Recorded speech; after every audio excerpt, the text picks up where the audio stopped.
New York City, 6 a.m.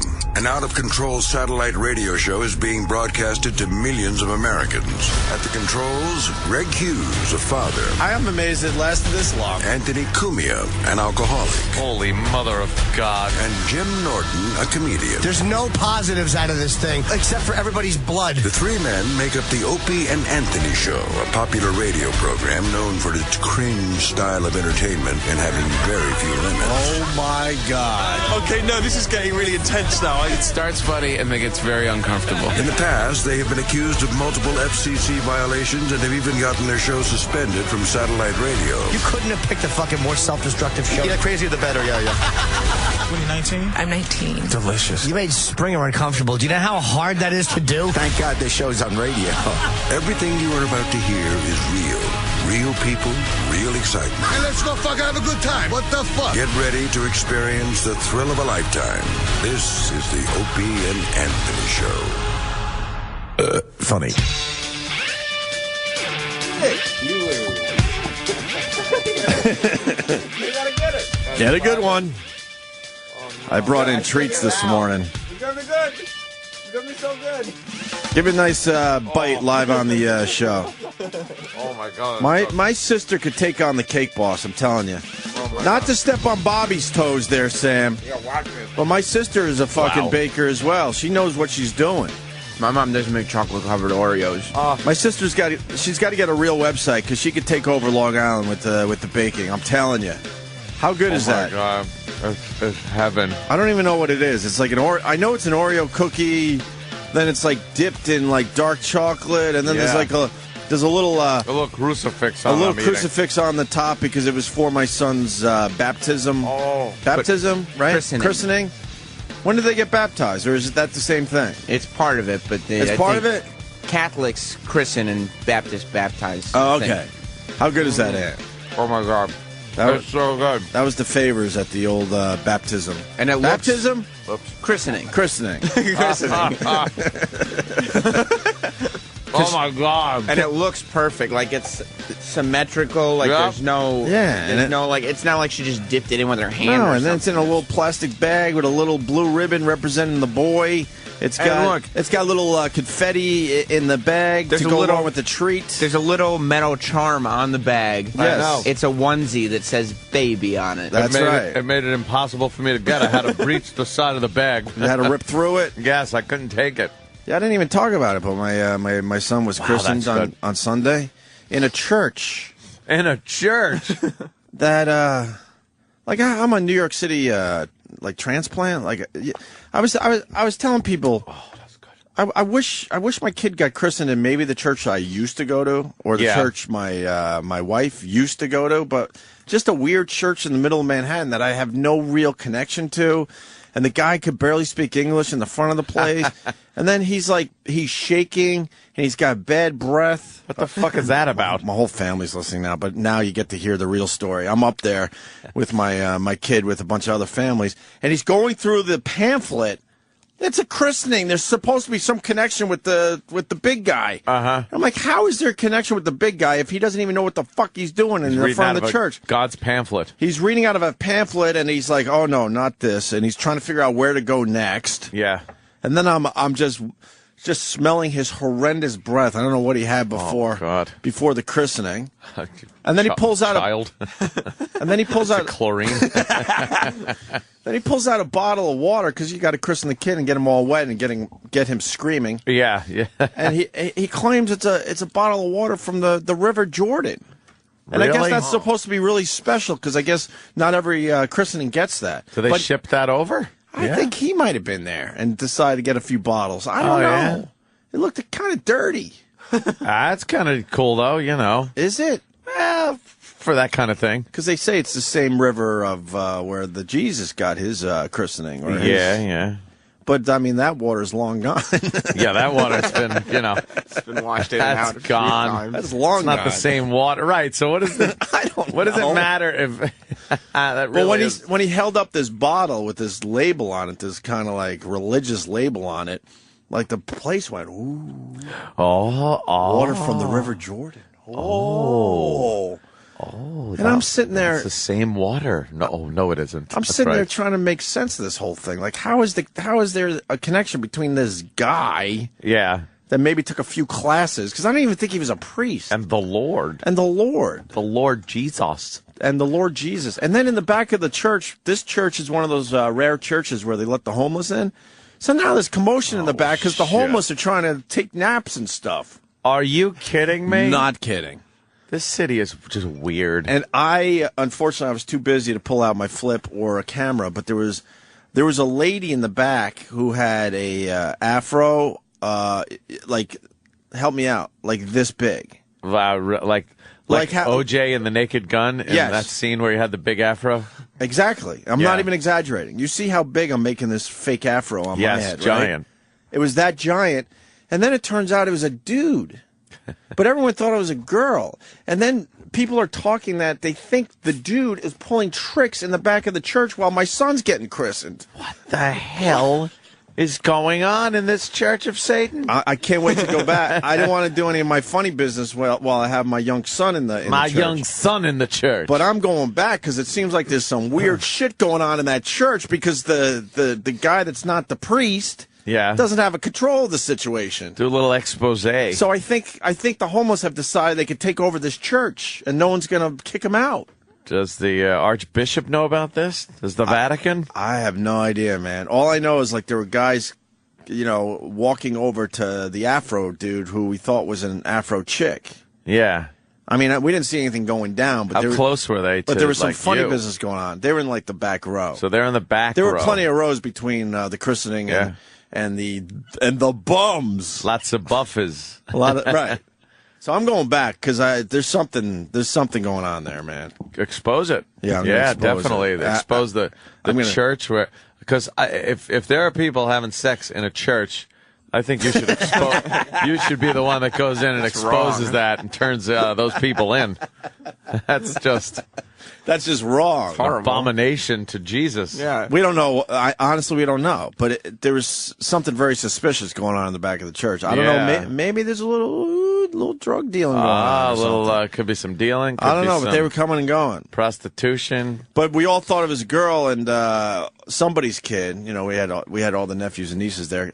Got a little too close. And my brother goes, sorry about that or whatever. And we thought it was a she at the time, goes, no problem. And that's when my brother's eyes got really big, like, holy shit, that's a dude. Oh. So, but anyway, the treats are from the baptism. I believe it was a christening. The christening? Yes, christening. So I did some godly stuff over the weekend, I guess. Godly. I don't know. Sounds like some was ungodly and some was godly. I don't know. Depending on where you were in the church. But how is it that the guy reads from a pamphlet and then there's some spiritual connection with the God? Shouldn't he have that down? Yeah. Thank you. That's what I said. Down, especially if he's the guy that bringing water from the River Jordan, he shouldn't have to read off a pamphlet. Don't you think he should have that memorized? Memorize it. Like he's done a million of these things, and maybe he's got, like, if you're reading out of a pamphlet, how is that connected to the God thing? Christenings, weddings, and funerals, they should have all that shit down. Right. Because they've done enough, right. you know. Right. Confessions, well, it's different. It's all different every time. And then I go, could I go to the bathroom? He goes, yeah, the door behind the altar there. I'm like, really? All right. So I'm in the back. No, just piss on the door like the homeless guys do. But they don't have. I don't know if they have public bathrooms or maybe the homeless took that over already. So they gave up that area. So now I'm in the back of the church, right behind the altar, and in the back, I swear to you, there's a newspaper clipping of Madonna and her young daughter on a bulletin board. I don't know what the connection is to the church. Oh man! And then I saw a 40-pack of maxi pads. Swear to you. Wait a minute. And I could have taken that picture, and I should have, because I have no proof of this. What is going on? I don't know. Like this is that for the homeless women, you think? I have no idea. It's like, I need me a maxi pad. It was just a messy room right behind the altar. You take the door to the left, and you kind of go down this like very thin hallway that kind of wraps around the altar. And of course, I'm going to explore. I take my leak, and then I'm like, I have to explore a little. Poke around. So I go a little further, and it's a really messy room that they barely use, obviously. But the bulletin board had a picture of Madonna her daughter, and then in like a bin or something, there was I don't know if it was a 40-pack, but it was a big, huge fucking pack of maxi pads. Maybe this guy really doesn't know about the religion, and he was told by his boss to put up a picture of the Madonna, and he's like, oh, I got you. No problem. I'll do one better. I'll put it her and her daughter. Yeah. Oh. And then what kind of disease is my kid going to get? Because he got the water from the Jordan. Water from the River Jordan. Did they put it through some water filters? Maybe the homeless guy's name was Jordan. That would really be bad if it was water from him. That's the picture, or something similar to the one Danny just found. Yeah, that was in the paper, I don't know, a year or so ago, and they just had it on the bulletin board. And who checked this water? Yeah. Are you sure this was a real church? Because the church actually was beautiful. I'm like, damn, they spent some money on this church instead of, taking care of the needy. Wow. Because that's what religions like to do. She's just looking fantastic, that little lordess. Yeah, I think she's only like 13 in that picture, yeah, by the way. she's getting... but I can't argue with you because she dresses like she's a lot older. So what are you supposed to do? And a really nice hair. You can just tell she's going to be a good one. Blossom. Well, she's got the Latino in her, so... her and the Madonna, the slut. She got the slutty young Madonna in her. Yeah. Her father was at Sirius XM the other day. Oh, yeah? People interview him. I don't know why, because I don't really know what he does. I think he's a trainer still or something. She's getting tall, too. Yeah. Yeah, she's got those nice dark features, right? Yeah. Because Madonna's not a good-looking broad. She's figured out how to make herself good-looking over the years. Yeah. But all you have to do is take one look at her sisters and realize, oh, okay, you're supposed to look like that if you weren't a multimillionaire. Oh my God, could you only imagine? She must have grown a giant bush at like 9 with Madonna's hair. Oh, the kid? And the Latina in her. Well, she had a mustache by the time she was 11. Oh, and the fucking eyebrows that met in the middle. Right. And at least she's waxing that shit down. Forget about it. That must have just been giant. You think the water from the River Jordan's all right? I don't know. I hope he ran it through a filter. Yeah, he got all his shots. Yeah, it's all right. But they're crapping in the River Jordan, aren't they? Having sex in the River Jordan? There's shenanigans going on over there. It's not as sacred as the Catholics like to think. It's not like the river they pull that water for the Coors beer out of. Right. That looks nice and sparkling and cold. And nice, cold, Rocky Mountains. Not tapping the Rockies. No, he's not tapping the Rockies. The River Jordan's pretty filthy. But you couldn't put it through a filter because that would get all the Jesus off of it, too. There's no Jesus filter. There is, the filter I don't think it filters out the Jesus. Of course it does. And then you just throw the Lord away in that filter? Exactly, the Britain thing. I'm not a huge fan of the organized religion, but I figured, at least, put my son on the path and then let him decide. Yeah. Just in case there is something. I don't want the guilt of going, come on. And then there happens to be something and he never went down the path. You got to do the prelims of the things that he can't do yet because he's just too young to decide on his own. Right. So you do the preliminaries, and then when they get old enough, they want to keep pursuing it, or if they want to change to something else or just say, fuck everything. I'm not saying that's one thing, yeah. I'm not sure what I believe, but I know the organized religion is a little messed up. That I think they have caused a few problems over the years. That's where I'm at right now. But was the water like brown or milky, or it wasn't did it good? Have dirt in it? It wasn't good. Sand? It wasn't good. No. It was. It wasn't like obviously brown, but you could tell it was a little dirty. Ugh. And then my son is a bit on the older side for a baptism, christening. Ah, christening. And a little old because I think you're supposed to do it when they're freshly baked. My kid's pushing 1 year old, but it made it a lot easier because my kid wasn't the one screaming and crying like the one that was up there ruining it for everybody. Were you the only white baby? Were there other white babies there? Or was it just all pretty much Hispanic? No, there was a Hispanic. It was a melting pot? It was a melting pot. Little Asian kid? No, not a little Asian kid. That's what I'm getting at. Oh. A 10-year-old Asian kid. Wait, what? Where the father, maybe not 10, but... They're going to hog all the water. Maybe not 10, but 8 with a full head of fucking hair. Because you got to get the head wet, right? Yeah. The father is struggling because you have to dip the... He's got to hold an 8-year-old up and dip his head in? Over the thing. Yeah. And then the priest spills the dirty River water Jordan, from water. Right. He's struggling. He's going to drop his 8-year-old because his 8-year-old weighs about 80 pounds, it looks like. Holy mother of God. What were they thinking? I don't know. That was a little weird because I think you either get christened around, I don't know, before you're 1, let's say, or 30. Boy, they needed something really quick. Oh, you think? Yeah, something was going on, like, christen this kid, do it now. I don't even want to know. I don't know. So enjoy the cookie from my sister. It was fantastic. Who certainly could take on the cake boss and possibly Bobby. I don't want to. With her baking skills. Don't start making challenges. And I wish I could give an email or something because people probably need baked goods. I'm telling you, she's the best. She's fucking. How good was that? That was fucking fantastic. To the point where I would eat 6 of those. All right, there's more in that. No, I'm not gonna. But I absolutely could just sit here and the 6th one would be just as good as the first. Well, the next time you have a teen party, I'm sure she could put together some kind of nice teen favor. They're called favors. A sleepover. Yeah, maybe a little sleepover. Maybe little pajama cookies or something. Yeah, because I got all the ingredients for like s'mores. Yeah, I got like the graham crackers and chocolate and marshmallows, and you can make them in the fireplace. Nice. And those are delicious. How good are s'mores? Oh, they're great. Holy shit, I want some now. They're fantastic. Little pajama parties. Who would win baking battle between your sister and Mars's wife? I would kick Mars. My sister would kick Mars's wife's ass. No problem. Destroy? Yeah, destroy her. Annihilate? She would have a tough time with Bobby. She would kick Martha Stewart's ass easy. And also the cake bosses. Wow. Because the cake bosses, I've had some of his stuff. It doesn't taste too good. Looks great. Doesn't taste too good. My sister knows how to make it look good, but also taste good. It's all pizzazz. Yeah, because they use that. No substance. They use that sizzle. fake shit. What is it, Mars? Fondant. What? Fondant. Fondant sucks a dick. It's horrible. But it's supposed to be edible. Really? Well, that's what they use to make it really look nice. You know what I mean? Right. It's like Play-Doh with sugar. Yeah. All right, enough of that. So, stupid Islanders lost last night to the fucking Toronto Maple Leafs. Whoops. I'm not paying attention, though. Anyway, PFG TV in. PFG TV. Holy shit. Me and him went old school, and we were texting back and forth all night long. It was fantastic. It really was. Someone tweeted me, man. I read every fucking tweet, and I appreciate the tweets, and I can't get back to everyone, but you guys are turning me on to some good shit.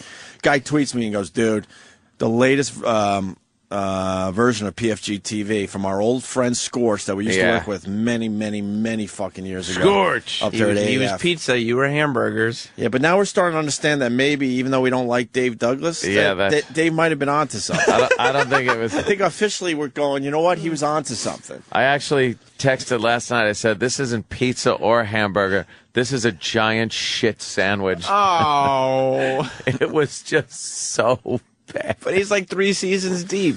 Dude, someone's got the maxi pads in the back of the church. No. In the back room of the church. I was trying to figure it out myself. I kind of was thinking this, and I didn't want to go there, but if someone else says it, then I'll be fine with this. Okay. Oh, yes, Danny, go ahead. I hope I don't ruin this guy's joke. No, I didn't see this great. Is it just in case the Virgin Mary starts bleeding?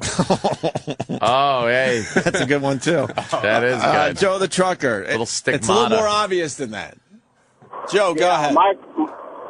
My guess is that they had maxi pads in the back of the church for the young altar boys' buttholes. Oh, you think the altar boys are wearing them? Doesn't get any worse than that. After some type of horrid abuses have gone on? Now, this almost priest, I'll call him, he didn't look like he had it in him. No, huh? Nah. Were they maxi pads or tampons? No, they were maxi pads. Maxi pads. Yeah, they were maxi pads. If they were tampons, I guess you could just use them as like a palm plug, right? Yeah, if you stigmata. That's what I'm saying. Like, you could just plug up your feet and your hands if you... And you're all set. You're getting stigmata. I just felt like I couldn't take out my camera. I was off the clock. But now I'm going back into that church, you man. gotta. And I'm going to explore. You gotta. Because this guy obviously doesn't have control of this place. Yeah. The zombies/bums have taken over. They really have taken over.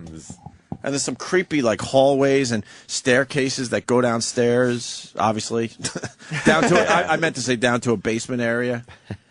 You can only imagine what's down there. Oh. And the church is like 300 years old, so. I was going to ask, like, is it an old church? Oh, yeah, it's one of those creepy old churches? I'm going to go explore. Yeah, wow. Yeah, this guy don't care. That's probably, you'll find some, like, Indiana Jones shit in there. Imagine. Like a fucking secret wall. Imagine. And bugs and skeletons with their mouths open. Imagine. Yeah. So PFG TV, yeah. This guy tweets me and says that Scorch had this comedian on that bombed horribly. Wait, which one was the comedian? Because wow. And he goes, it's 36 minutes into his latest PFG TV. I go, why fast forward 36 minutes when you can watch the entire show? Yeah, why would you sift through gold to get to just another gold nugget? I mean, Scorch is the only show where you don't even fast forward through the commercials because they're Scorch sponsor breaks.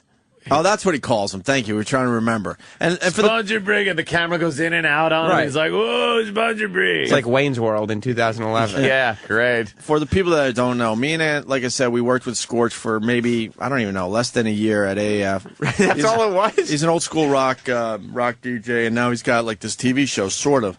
I think he pays for the TV show. He buys time like an infomercial. That's correct. On a local channel. One of the My networks in New Hampshire. Right. And then I guess he goes into some studio that is supplied. It's got to be some kind of local access studio. Yeah, local access studio, because there are TV screens and stuff. Yeah, the place looks great. And he has facilities, I guess, for editing and things like that. Right. And his look is bizarre, because I was telling Aunt, he's a guy that doesn't have to be bald, but decides I look better bald. Yeah. And then, so he's completely bald, shaved right down to the skin, and then grows that weird beard where the beard just starts, and you know what I mean? Yeah, the sideburns. It's not attached to anything. It goes from sideburns to beard, and then just stops at the top of the sideburns because he shaves his head. And if that's not good enough, then he's decided he wants to bring back the turtleneck. Oh, he loves turtlenecks and He wants to bring it back for the young people. Yeah, because we learned the old people, like Tom Brokaw had one on the other day on TV, and Ant said it. It's to cover up the fucking turkey neck. Gobble neck. I didn't know that. That's why the older guys wear the turtlenecks. He's sporting a fucking Crazy Eddie look, because he's got the turtleneck, but then he wears this blazer over it, and it's a bizarre look. You ask him, though. And there is nobody who dresses as well as he does, if you ask him. Now, I didn't look close enough. Would there have been dog hair? Certainly. And dog urine smell all over those clothes? Well, it wasn't smell-o-vision, but I think that was the rumor back at the old station. One of these days, because we own this channel here, we have to play audio of an entire show, because we were going back and forth like it was just Mystery Science Theater there, just fucking laughing our asses off and texting each other, because it's hard to explain, because it's nothing over the top funny, but when you understand Scorch's mindset, it makes it one of the funniest things you could watch. Yeah, it sounds like a good 10 o'clock hour activity. At some my point. God, yeah. He thought for sure that he was Johnny Carson. Right. Yeah. Reincarnated. Thinks. Yeah. Well, I told Ann he has the confidence of Mick Jagger. Yeah. With none of the skills whatsoever. Yeah. But he is a confident man. But he knows how to broadcast, so he's not stumbling around. He actually knows what he's doing. He knows how to put a TV show together or a radio show together, but there's no substance But to he's it. Presenting nothing. Right. And most of the things was him plugging stuff that was going to happen on his show. That was going to happen, and doing live reads. Instead of doing it. Like, it took 12 minutes to actually do something on his own TV show because he was too busy promoting what he was going to do. Yeah. And then he did what is it called again? The Scorch sponsor break. Scorch sponsor break. Where he talks about his unbelievable sponsors for 10 minutes. One of his unbelievable sponsors, I was telling Anthony, and he was bragging about it, is a company that takes your old shitty laptop, puts it back together, and then sells it for $99. And then he's bragging that he's got one of these laptops. And I told Ed, this laptop looks like it's from like 1998. There's no reason to brag about it. I love reading on my monochrome screen. And then he's doing commercials for eating place to eat restaurants and whatnot. And what was another one he did? Well, he did the bar. Oh, the photo place. Oh, the photo hysterical. place. He's bragging about this sponsor that's a photo place, and bragging how this woman that owns the place takes pictures with a cell phone, and they look great. So the photo place doesn't even have like actual cameras. It looks great. She takes with the cell phone. Looks fantastic. Looks just amazing. That's why you have to go there. It looks amazing. It's like, amazing. What are you talking about? I'm going to be I have a cell phone. locked in my dog cage for pause. Right. What is it? Pause for the cause. Pause for the cause. Boy, does he love to rhyme things. He does. He loves rhyming things. He's all about branding. He was rhyming. Which goes back, like I gotta see what he was knows rhyming. how to put shit together. Yeah. And then he's, what was the other fucking thing I wanted to say? And then he's talking about his pub crawl. He wanted to promote his pub crawl. Oh, yeah, the pub crawl. And then he wanted to show all the places they're doing the pub crawl. It was 2 bars. Did anyone else pick up on that? The pub crawl. 2 fucking bars for a pub 2 bars for the pub crawl. I got, what was he, he rhymed something, and it was You might have so. run me on that. Let me see. Yeah. Let me see. I'm looking for it because it was a typical. Oh, God. Let's see. One guy that looked like Joey Buttafuoco. Oh, Scorch rhymes everything. Did we ever? Okay. Inflation, disintegration. Yeah, inflation. They practice inflation disintegration. Right. Yeah, inflation disintegration. And then he has a comic on, and that's why we're playing this today. And the comic, I know the guy's trying, and he's probably doing well locally. I don't know. I can't imagine that he is. But I'm in Boston. But the fact is, he had a horrendous set, and Scorch is laughing in the background, and then Scorch now believes he's Johnny Carson, and now has to invite the guy back to the couch to have a little chat. Well, that's only because he liked him. Yeah, that was Scorch's way to show approval. Like, I'm gonna bring him to the couch. Yeah. Meanwhile, it was Scorch's way of just filling up more time. Oh no, he's already done. Anybody would have. He would have pulled over anyone on the couch. Yeah. But Johnny used to do that. Like sometimes a comic, he would just wave, thank you, and they'd go behind the curtain and they were gone. And sometimes they were so funny and Johnny was laughing so hard, he'd be like, yeah, why don't you come over here and take a seat?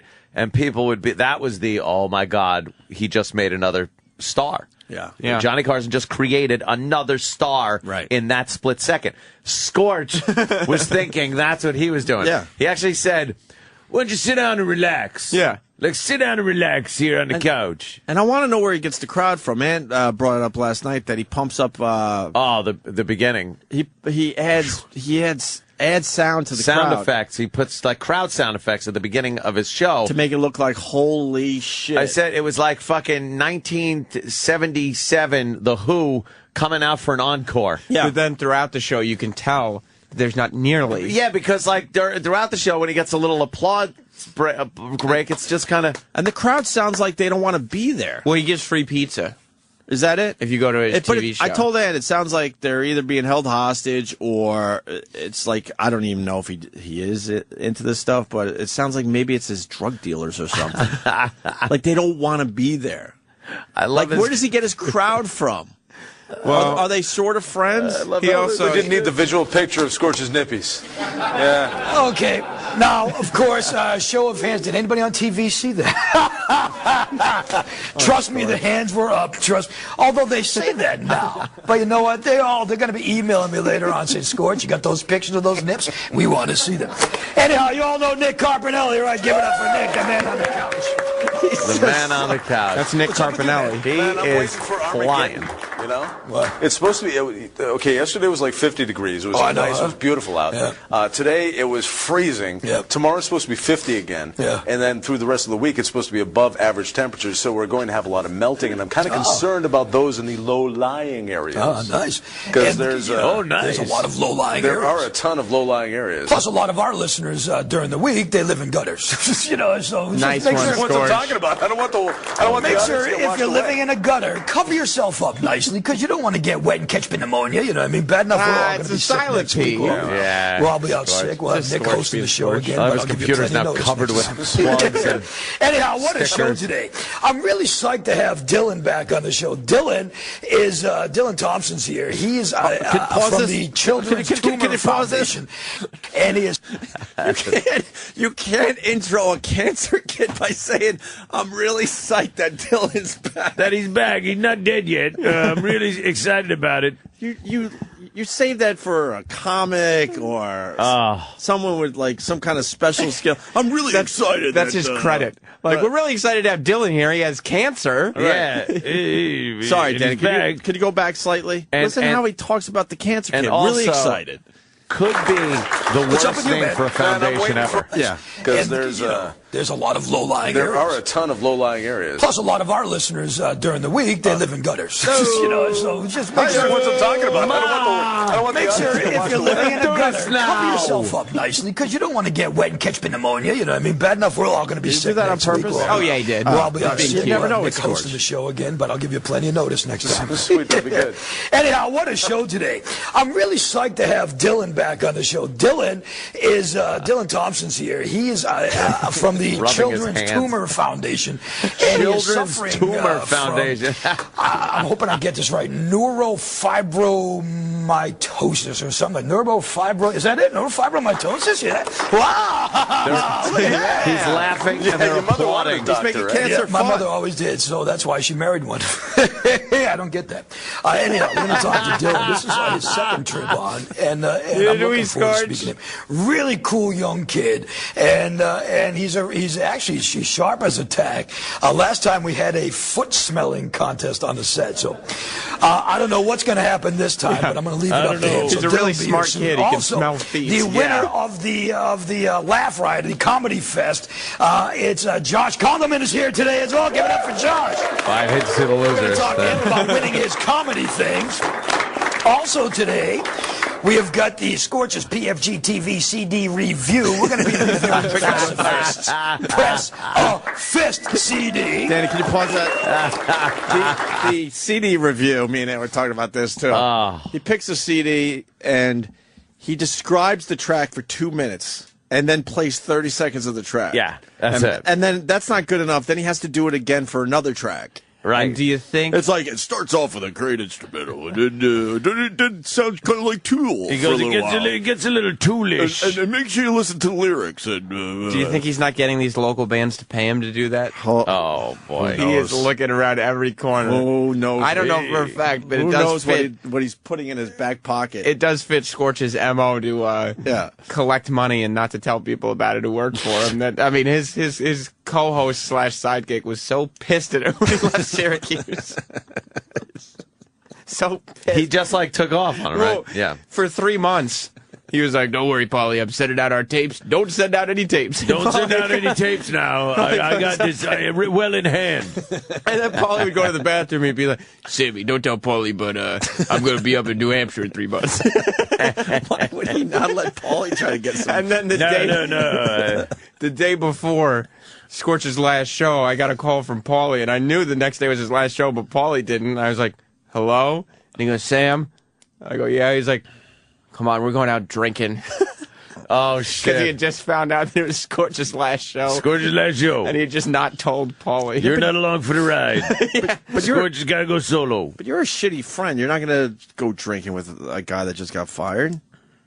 Well, I mean, that's the thing you're supposed to do. What did you drink when poor Paulie there was drowning his sorrows? Well, I mean, I would have Coca-Colas until the calorie count got a little high, then you switched to seltzer. Great, while he's like, "Fuck Scorch, man. Fuck his Scorch." And then he asked me, he was like, "Did he tell you?" And I had to be like, "Yeah, dude." Oh, shit, you had to fess up? I knew that was coming. All right, let's get back to this. This is the big intro for PFG TV, and then we're going to play the comedian. And oh, yeah. I don't know. We're trying to give this justice because you got to understand this. It's one day it'll all come together for the listeners because it's horrid. It's just Scorch will have a national show one day, and that's when it'll all. Well, that's what he told us last night. He goes, "Eventually, I'm going to pay you guys," meaning the crowd, right? Because the show's going to get so big, he's going to actually pay the people. To pay the crowd. And I'm thinking Oprah doesn't even pay her fucking crowd. Letterman doesn't. I think she's kind of big. Occasionally. She does give out cars. Yeah. Favorite thing. Hey, let me tell you something. Scorch's favorite thing. You get a slice of pizza. You get a slice of pizza. You get a slice of pizza. All right, I'm out of pizza. Anyone got a couple of bucks? We'll send someone out for some pizza. He takes money from the audience. Right. Oh, yeah. The pizza never comes in. Maybe the audience can chip in. Yeah. And you get a laptop. Oh, $99 laptop. That's all I got. One. Oops, one. Maybe you can share. I don't know. And I'm having trouble booting it up. I don't get that. I don't get that. Score. All right, let's hit this again there. And what's the name of that band again that's on here tonight? I love them. I'm so glad to have them back. They have a new disc. We're going to be talking about that. 5 Point is back in the house tonight. Look at him. He's just... So we have a lot of stuff going on. Letterman. Why don't we get into things with the segment that we call Weird News? I forgot about weird news. Okay, for starters, police in Madison Heights, Michigan. See, you learn something new every day on Scorch's PFG TV. Who would have known, other than Dylan, of course, that there is a Madison Heights, Michigan? Weird news. They thought they'd never find the person that robbed several banks. Madison Heights, Michigan. Did you know that? Gives a fuck? Did you know? You learned something new. Did you know there was a Madison Heights, Michigan? If it said like Manhattan, Michigan, or New York, Michigan. But the question is, did you know there was a Madison Heights, Michigan? No. Do you know now? No, I already forgot. There is. You should But be you thanking learned it Scorch. from Scorch. Well, thank you, Scorch. Yeah, we teach here. And what does he say? That we stole bits from him? Yeah, he said or we share bits. He or said what? you guys and him kind of go back and forth with the bits. He takes a little from you. You take a little from him. Oh, really? Yeah. Well, what did he give us? Feels for meals. Feels for meals, he says. Yeah, really? I mean, it does rhyme. The beauty is he has no fucking idea that we mock him. And you guys took douche dressing. He has no idea we did mock take him. douche dressing. Well, I guess we did take that one, sure. Because who we wouldn't? No, we took it by making fun of it one day. course. But in his mind, that means we are doing his bit. They appreciate a good bit. All right, back to the Weird news. Weird news. It's like weird science. Yeah, take a fucking 30-year-old movie theme. You learn something new every day on Scorch's PFG TV. Who would have known, other than Dylan, of course, that there is a Madison Heights, Michigan? They thought they'd never find the person that robbed several banks lately because of the wrestling mask the person wore when they robbed the banks. They thought they wouldn't be able to find that person, but they did. How? You're asking yourself right now. You're saying how? No. About a block away from the last bank the person robbed, they found the mask laying on the street. Wrapped in the mask was some of the money and the gun. So at that point, police figured out it must have been a man and not a woman. Of course, that made it easy, or it made it easy because inside the mask was the guy's driver's license with his current address. That's weird. He's in trouble. I like the punchline at the end. Folks in Windsor, He's in Ontario. trouble. Beautiful, beautiful part of the world, Windsor, Ontario. I was offered What's offered a job? I was offered a job at CIMX in Windsor, Ontario. I really, great alternative of course he rock radio was. station. Not as good as our radio station, Rock 101, www.rock101fm.com. Holy mother. Now, Jessica, who's our announcer, has commercial-free middays starting in just a couple of days from now. They're not too happy, the Windsor, Ontario folks. 80-year-old Jim Masson bought the rights to have parts of a baseball park named after him. Have you heard the story yet? No, I Has haven't. anybody heard about the story? Why would we have heard? He donated 55 grand to get the scoreboard clock named after him. Normally, that would be a good thing, 55 grand, name the clock. In this case, it's not, because it turns out Mr. Masson is a convicted sex offender. Involving 3 men he apparently did inappropriate things. He apparently did inappropriate things with, and that's why they do have background checks to check people's background, you know what I mean? Oh, God. I know what you mean. It's amazing. I heard this guy's favorite tune is Take Me Out to the Ball Game. So, listen to them laugh. What do you think? That's a laugh track? Thank you. And finally, a man. This is a great one too. A man broke into a business in the Florida Keys. He's making it seem like the other two were great. It's always better when there's a laugh track and then you can hear the audience booing behind the laugh track. The guy was distracted watching porn on one of the company computers. Remember when Doc went into the radio studio the other day and you were looking at porn? Yeah. What Doc was doing in the building on the overnights, I don't know, but that's okay. Not only was he looking at porn on the company computers, but his pants were down and he was what we call taking care of business. Oh. Taking care of business. Now he's facing burglary charges, break and entering charges as well. So these guys got some. I'm hypnotized. Key holders. Yeah, it's great show. And I guess you can say the cops caught this guy. You've heard of getting caught red-handed. This guy was caught red-glended. And that, my friends, is today's installment of Weird News. He wrote that joke down. You know, I was just thinking. Well, you guys 5 point. We're gonna have Jessica tell you that. He, says, "Did you hear about this one? Did you hear about this one?" For a second, I said to myself, he probably like watches Leno and Letterman and takes notes. But that's not what Scorch does. Scorch watches Leno and Letterman with people, and he goes, and he says in all seriousness, and he starts criticizing what they do. We're actually a better show than this show. Oh, really? I'm sure of it. We're actually a better show. I heard that monologue. Weird News is actually better than that monologue. Weird News, and we got the theme song. Weird News. We have segments and stuff. We're actually a better show than this show. And I throw up my little jokes after reading the Weird News. Yeah. Dude. It's taking a little song. Taking care of business. Red-glanded. Get it? And then he moves on to a local band and interviews them. And the local band is all like middle-aged guys. Middle-aged. They are. I said, fucking... hey, one of the guys got to be a grandfather. And they're still trying to make it. One guy was wearing a shirt that said The Rat on it because, the Rat from Boston that has been closed for how long? I don't even know. Hey, don't mention the competition. And I know, hey, wait a minute. I think it closed like the first year we were up in Boston. Yeah. So 95, I'm guessing. Yeah, and I know this guy probably played the grand opening of the place. He was a grandfather. Right. Retro. And then the lead singer looks like just a regular guy. He looked like every guy I saw on every job site, a steam fitter, a plumber. Right. Doesn't look like he should be in a rock band. Not a rocker. And then you got a guy that's sort of trying to look hip, but he doesn't look hip. And then they say that they're drummers from Godsmack.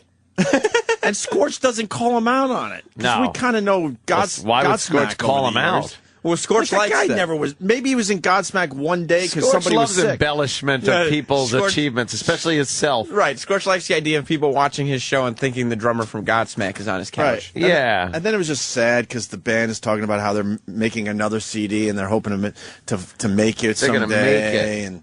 And make then it. Later on in the show, they played like a 10-minute song that was like kind of Spinal Tap-ish slash any kind of band you'll see locally. That's what, as you put it, it was Spinal Tap meets any shitty local band. Right.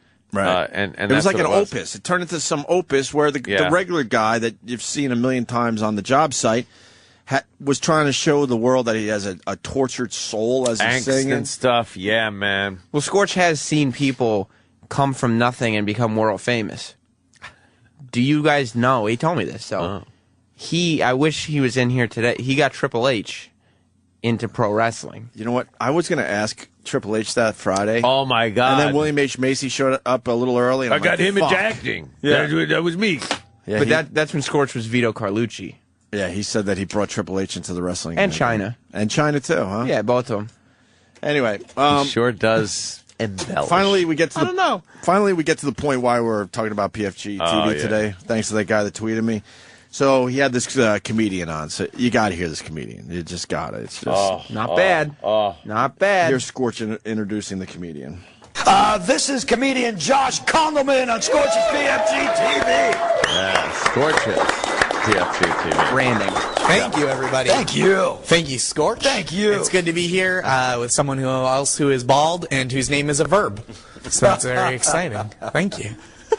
Nothing. Well, something. There was one laugh I heard. Yes, Scorch laughs through this whole thing, by the way. Just listen to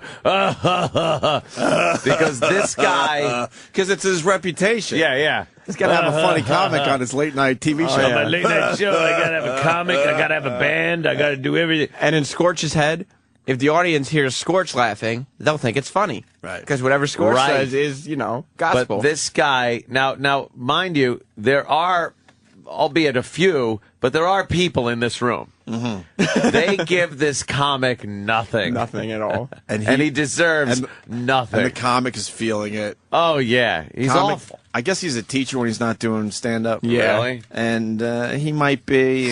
He seems a little. We don't know, though. He seems a little light in the loafers. We're not sure. From listening to him. Yeah. But that's important because Scorch doesn't really pick up on the fact that he might be. And he Regis Philbins this thing. Oh, he totally does. I'd ask him a heterosexual type question. But we don't know for sure. We don't know. Who does We really know? don't. But here's more of Josh. I just know that if I ever adopted a child, I'd have no idea how to break the news to him. I'd probably have to go to Barnes & Noble and get a book called How to Tell Your Son He's Adopted, then just leave it on the counter till he found it on his own. That's a joke? Oh, boy, this is great. Good one, buddy. Adopted. You're a PFG comic. I'll tell you that. Pretty effing great. Yes, pretty fucking great. I'm very open-minded, right? Try to love all sorts of people. That's one of my messages, right? So I try to instill in the kids. That's what I try to say on stage. Love all sorts of people. Here's the way I'm open-minded, everyone. I love lesbians, and not just for their work on film. True. Thank you. I hope, thank you. I hope I have a lesbian daughter. Not out there in the world now. Goodness, no. But when I have a daughter, on purpose, I hope that she is the lesbian kind. Because I feel like it would really cut the sex talk down to a more manageable length. Lesbian daughter, right? We can all agree. Teen pregnancy pretty much off the table. Teen pregnancy! So it'd be kind of a one-sentence discussion, just like, hey, honey, have fun out there. You're living the dream. Make daddy proud. Holy fuck!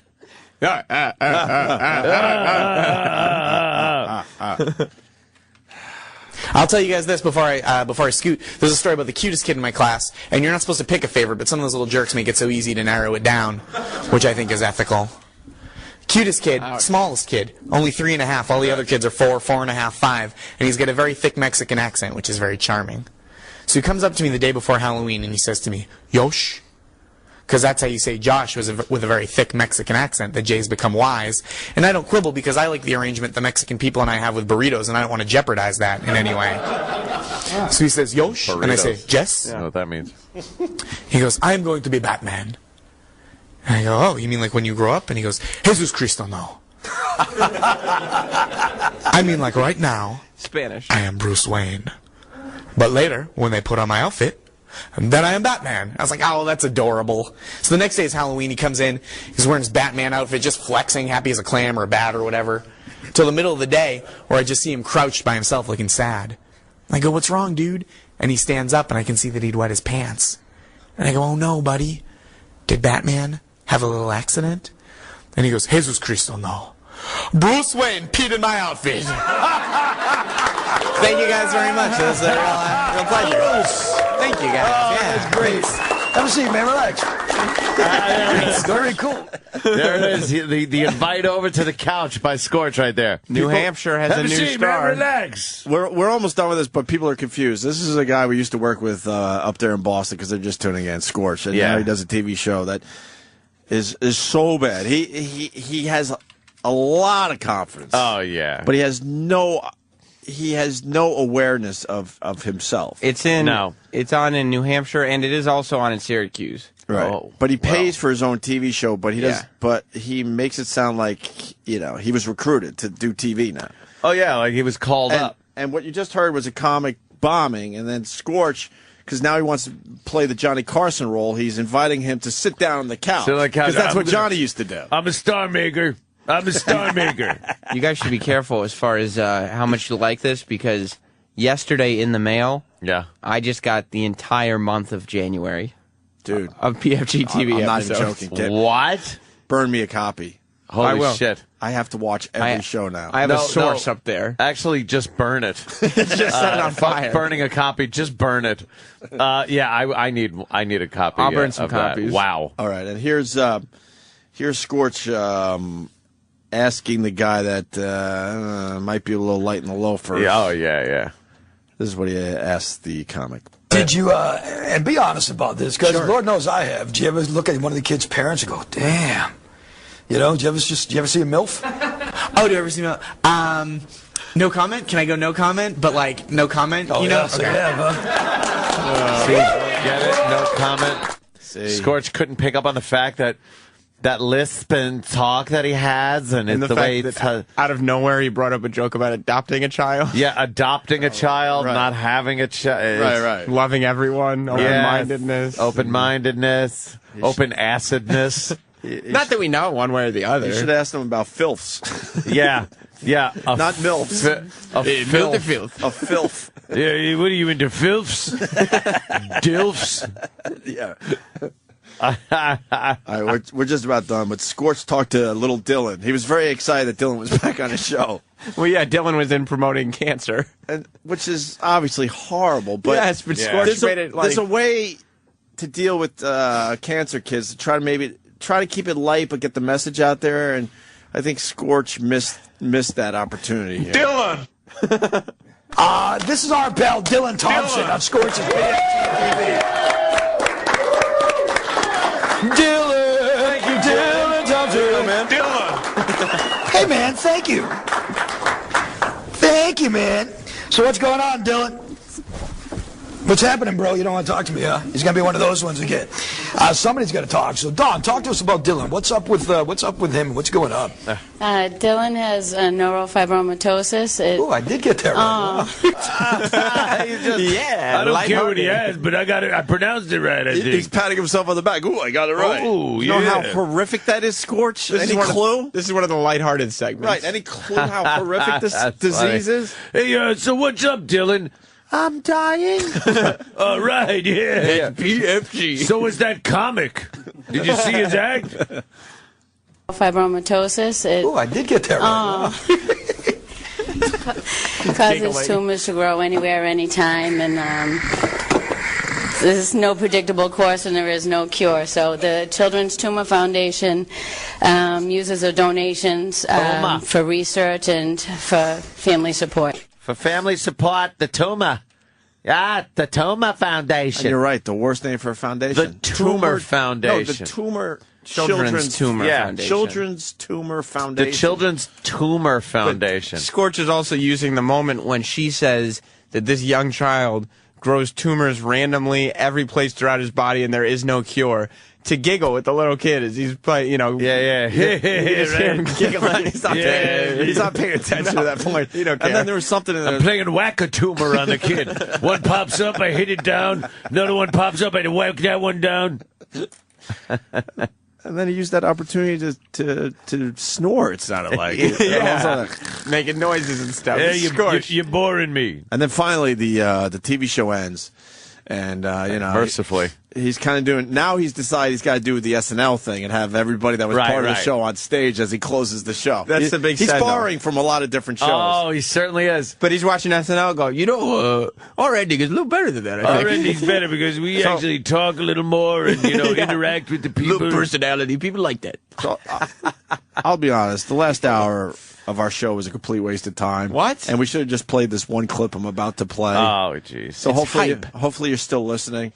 Scorch decides he needs Dylan, cancer kid, on his shoulders. Tumor kid. As he closes PFG TV. Yeah, tumor kid. Right. Where tumors pop up. Tumors grow on him. Throughout his entire body. And there's no cure. Right. And Scorch, being extremely clueless, says this. Hey, all of a sudden I got like this growth on my neck. I'm like, what the hell is this? That's my pal Dylan. Anyhow, Dylan that grows tumors. He had him on his shoulders. At the end, he had him on his shoulders with the rest of the crew. They're all around waving and everything. And Scorch is talking, and he's got the tumor kid on his neck, and he says, all of a sudden I feel like I have a growth on my neck. Hey, all of a sudden I got like this growth on my neck. I'm like, what the hell is this? That's my pal Dylan. Anyhow, that's my pal Dylan. Unfortunately for Dylan can't say that. No. Dylan's growth is tumors. It's true. Scorch. He called the tumor kid a tumor. Yeah, and there's no cure for it. And they pop up anywhere. He's a little kid. But let's have little fun. Kid tumor. Let's have fun with it, even though we don't even know we're having fun with it. Oh, that's Scorch. Wow. Why did everybody look so surprised? What's the problem? Who said what now? I don't get it. I like when he says, I don't get that. I don't get that. I don't get that. Because it wasn't a joke. Yeah, no one else did either. He's trying to be ironic. He's great. And humorless. Yeah, that's good. It's a segment I like to call Tumor Humor. Tumor Humor. He likes to rhyme. Tumor Humor. Tumor Humor. I mean, this is the same guy who pretended on the radio that this day is the anniversary of the Jungle Gym because he found a list of top 10 people named Jim that he wanted to do so badly and needed a reason. We're gonna play a game. It's called Pants or Cancer. I'm wearing pants or do I have tumors on my leg? Pants or cancer? Call up now. Ooh, looky, Miss Cookie. looky, Miss Cookie. That's what he said when the phone rang, right? Yeah. No, when all 3 phone lines were ringing. He got excited. That meant all 3 of our phone lines were full. And then he had a full house. Yeah, 3 people were 3 calling. people, all 3 phone lines lit. Looky, Miss Cookie. Brain cell stimulator work today. Yes, a trivia question called the brain cell stimulator. Brain cell stimulator. I could learn from him. Did you ever see him mad? No, but he lied to himself. So it's like, yeah. You know, you have to live in a shroud of. Does he make money? No. Like, how does he live? Well, he makes enough money to get by. Yeah, how does he do Is he just this? renting? No, he makes like a low annual income, and then he tricks people into giving him money on the side for stuff. Really? Like sponsors and stuff. He just pockets all that, I'm sure. He's just wheeling and dealing? Yeah. At one point, oh my God, we were in Syracuse. He was the morning guy in Syracuse on Rock 105, The Dog.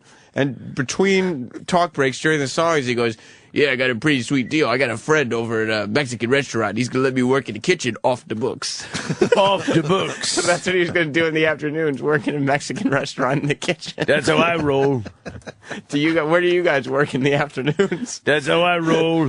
Do you guys work at a restaurant? Restaurant in the afternoons. That's what my second half of my day. I'd rather not say, because I don't want to be, made fun of by the listeners.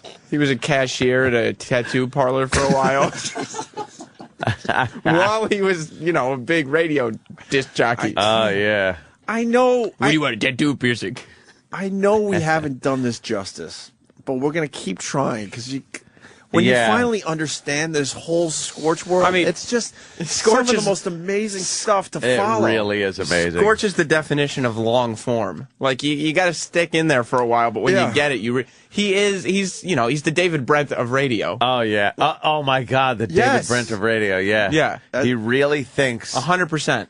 Yeah. Like, he should be behind that desk on TV crying, but he has no idea. He's like listening to his tapes. He's like, I'm hilarious. He's making no money. He thinks at any moment he's going to get the big fucking gig. Yep. He thinks he's Johnny Carson when the comics come on. Right. Wow. He thinks he's like Carson Daly interviewing bands. And then he does the SNL thing at the end. Yeah.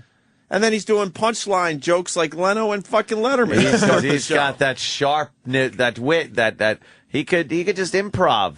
He could throw shit out. He started doing weird news, and then he's got lines for the story. Yeah. And then he could break it down and go serious when he talks to Tumor Kid. Yeah, right. Then he could do a serious segment, but still keep it light enough where so people aren't uncomfortable. Doesn't get maudlin. But he's making everyone extremely uncomfortable, and not in a good way.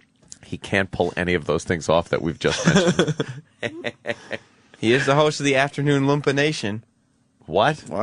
That's what they call it. Rock 101 in Manchester calls their fans the Lumpa Nation. That's why he had to stop. Manch Vegas? Manch Vegas.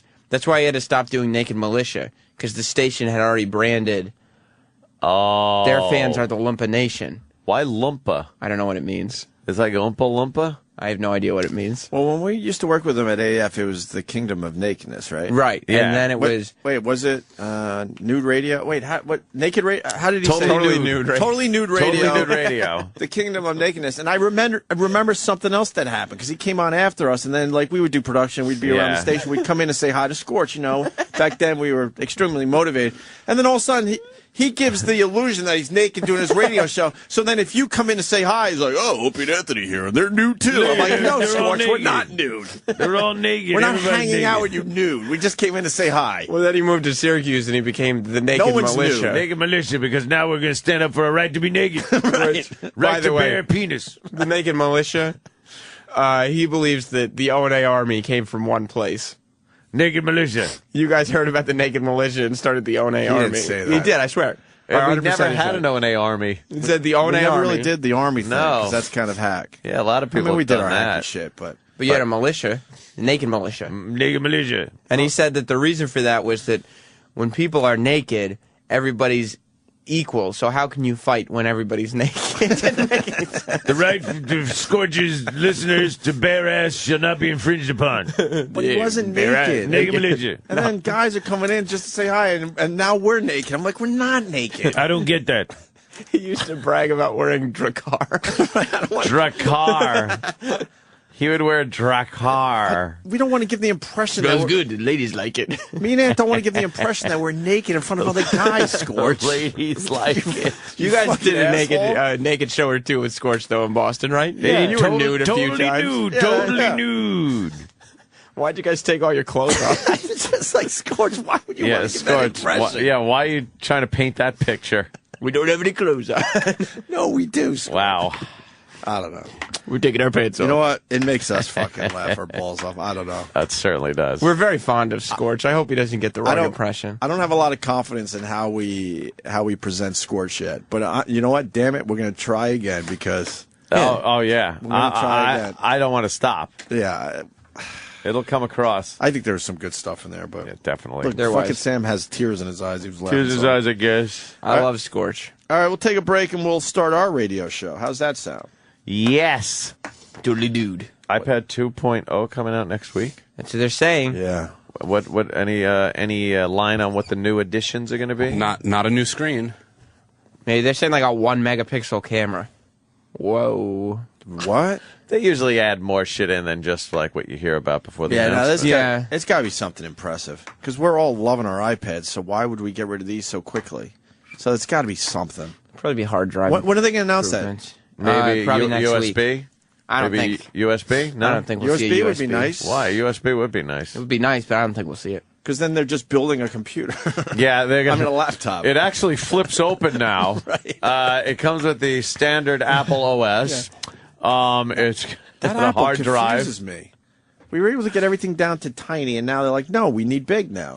Yeah, they And kind then of. this is going to turn into a laptop, but it's like we always had the laptop. It's all fluid. Everything's in flux here. I'm very confused, but man, they know what they're doing. Yeah. Big or small? All right, we'll talk about maybe some Libya action.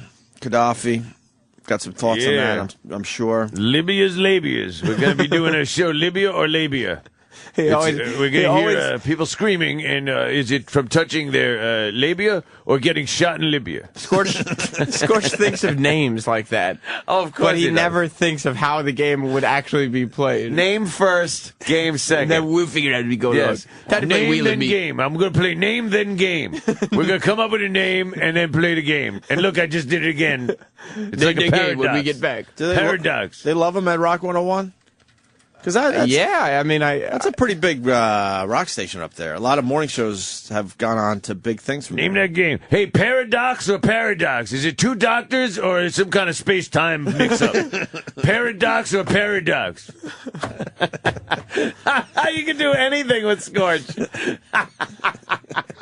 We got Michio Kaku and Doc Brown here. Paradox. But it's also a paradox, because what did they talk about? What if you had two Doc Browns? Holy shit. I don't get that. I don't understand. I don't get that. Then it'd be a paradox. I don't get that. He once said that, he would go into when he was writing off his taxes. He said he wrote off $10,000 worth of toothpicks. Toothpick, because he's always got a toothpick in his But then mouth. Paulie and me started doing the math, and $10,000 worth of toothpicks is an obscene amount of toothpicks. Come on. It would probably $10,000. fill up this entire studio. Yes. Yeah. I forgot. That's his thing. He has a toothpick in But we the whole never time. toothpick. We don't Carducci. I was watching, when I was watching last night, I'm like, does he have a toothpick in his mouth? Yeah. Like the whole time. That's his Maybe I talk. I'm like Muggsy. Nah, see? See, boss? Nah, I got a toothpick in my mouth. When's the next one? PFG TV's on every week. It is. Oh, yeah. And there's now the website, right? We should plug the website for the people that do care enough to maybe see the visual. What is it? PFG... I think it's Dash TV. It is dash, right? .com. PFG-TV.com, I guess. Okay. Greatest site ever. And I'll make you guys some DVD copies. So maybe, please. I mean, a PFG TV party in the big movie theater. Oh, my God. I would love to just sit in the theater and do a festival. Yeah. Oh, God. Oh, this guy wants to tell us about Lump Nation. Lump Nation. Or Lumpa? Lumpa Nation. Lumpa Nation. It's the afternoon Lumpa Nation with Scorch. John in New Hampshire. Hey, guys. How you doing? Hey, brother. The whole lumpa is basically your working guy, your working Joe, and it was it's not even his. It's the morning show that is on his station and the station on the Seacoast, which is both owned by Cheap Channel. Wait, he doesn't even do mornings? Is it like No, you're a he's lump afternoon. of shit? Oh. Like you're a lump of shit? You're a lump? Yep. And Yep, they pretty call much. it Lumpa Nation. You're a worker. You got this decals that go on. Their morning shows, it's all right, but it's a couple of people, and then no, he does afternoons, and he sucks. Oh, don't say that about We Scorch. love the Do not Scorch. afternoons. I think the morning show on that station is like Greg in the Morning Buzz.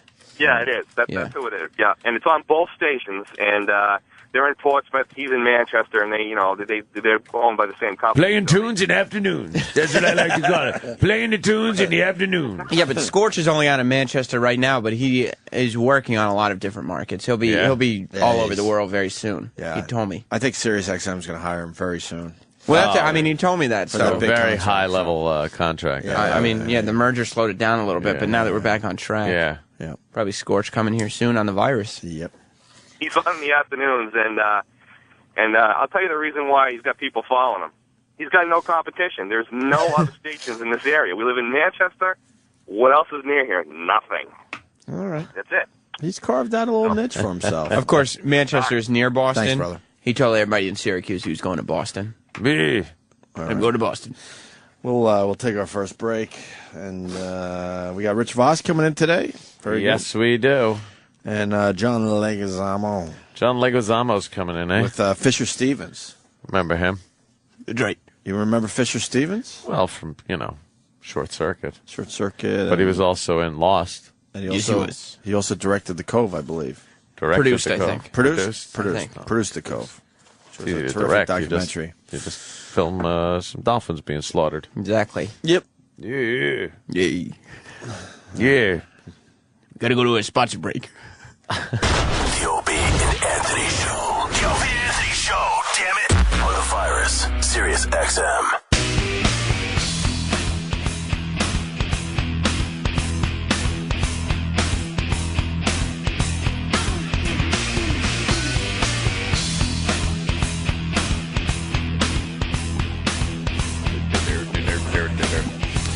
Rich Voss is in the studio today helping us out.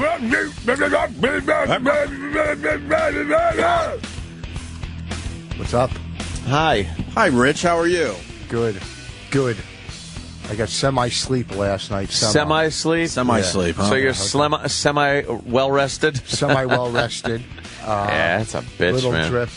Over the weekend, I was working in Baltimore, and at the hotel I was staying at, there was a science fiction convention. Oh, boy. I've never seen so many nerds in one place. I'm telling you, they were the worst. Yeah.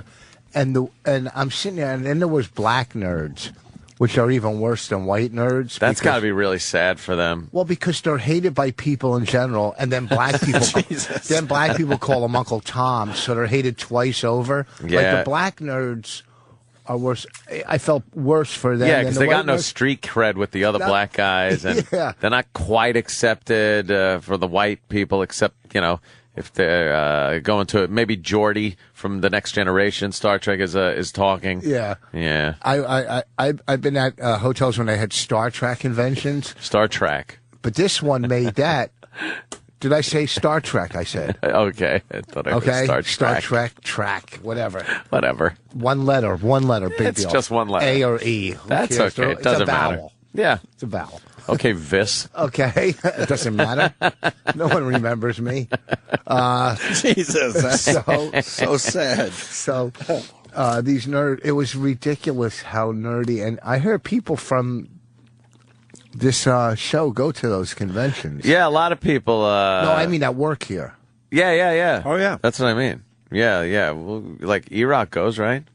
There was a E-Rock, girl. Sam. Really? Danny? How come you didn't go to Baltimore? It was a biggie. I go to I don't usually go to Star Trek stuff, but I'll go to like a horror movie convention if there's some good people. What about science fiction? This was all like there was a girl signing pictures. Like some actress with blonde hair, very pretty. She flew in, and I'm thinking, okay, let's say she signs 100 autographs. Let's say she charges $10. No, it's never 10. How much for a signed autograph? Usually it's 20. 20 is like the minimum that you'll ever find at one of those conventions. And then there's other stuff too. It's like if you want a picture, some guys charge for a picture. Some people charge if you want to bring your own item. If I have a DVD, I want you to sign it. Oh yeah, that's gonna be. That's more. that might be 30 instead of 20. Okay, well this girl, the most I would imagine she signed was 50. What did she do? Do you know who she was? She was blonde hair. Yeah. Well, what was the name of the con? I could look it up.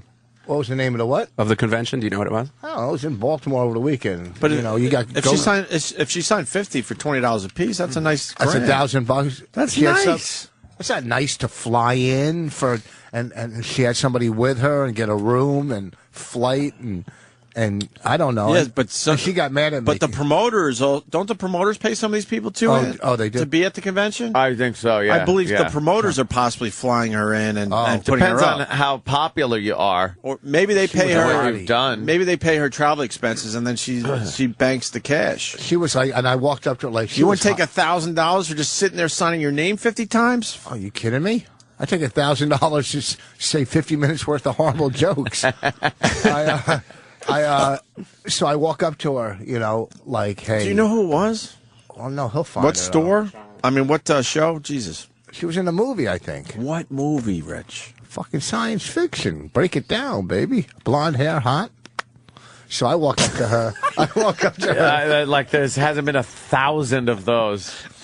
Tens of thousands. Well, okay, she was under 17, so I'm sure you know her. Was she a kid? Was she young? No, she was hot. What frustrates me about you don't give us enough info to actually find the person. Blonde in a science fiction movie. Are you serious? Laurie Holden, Benita Friedrich, it was the Farpoint. You can tell me any the Farpoint convention. I have to see her. If we fucking Farpoint website sucks so much. The fucking con was like just I guess over the weekend. I can't find who was there. Really? There's no fucking. Well, can we pop a couple of these list? names in the Google image? Yeah, I'll look up. Hey, so I walk up to her like, hey, I'm also an entertainer.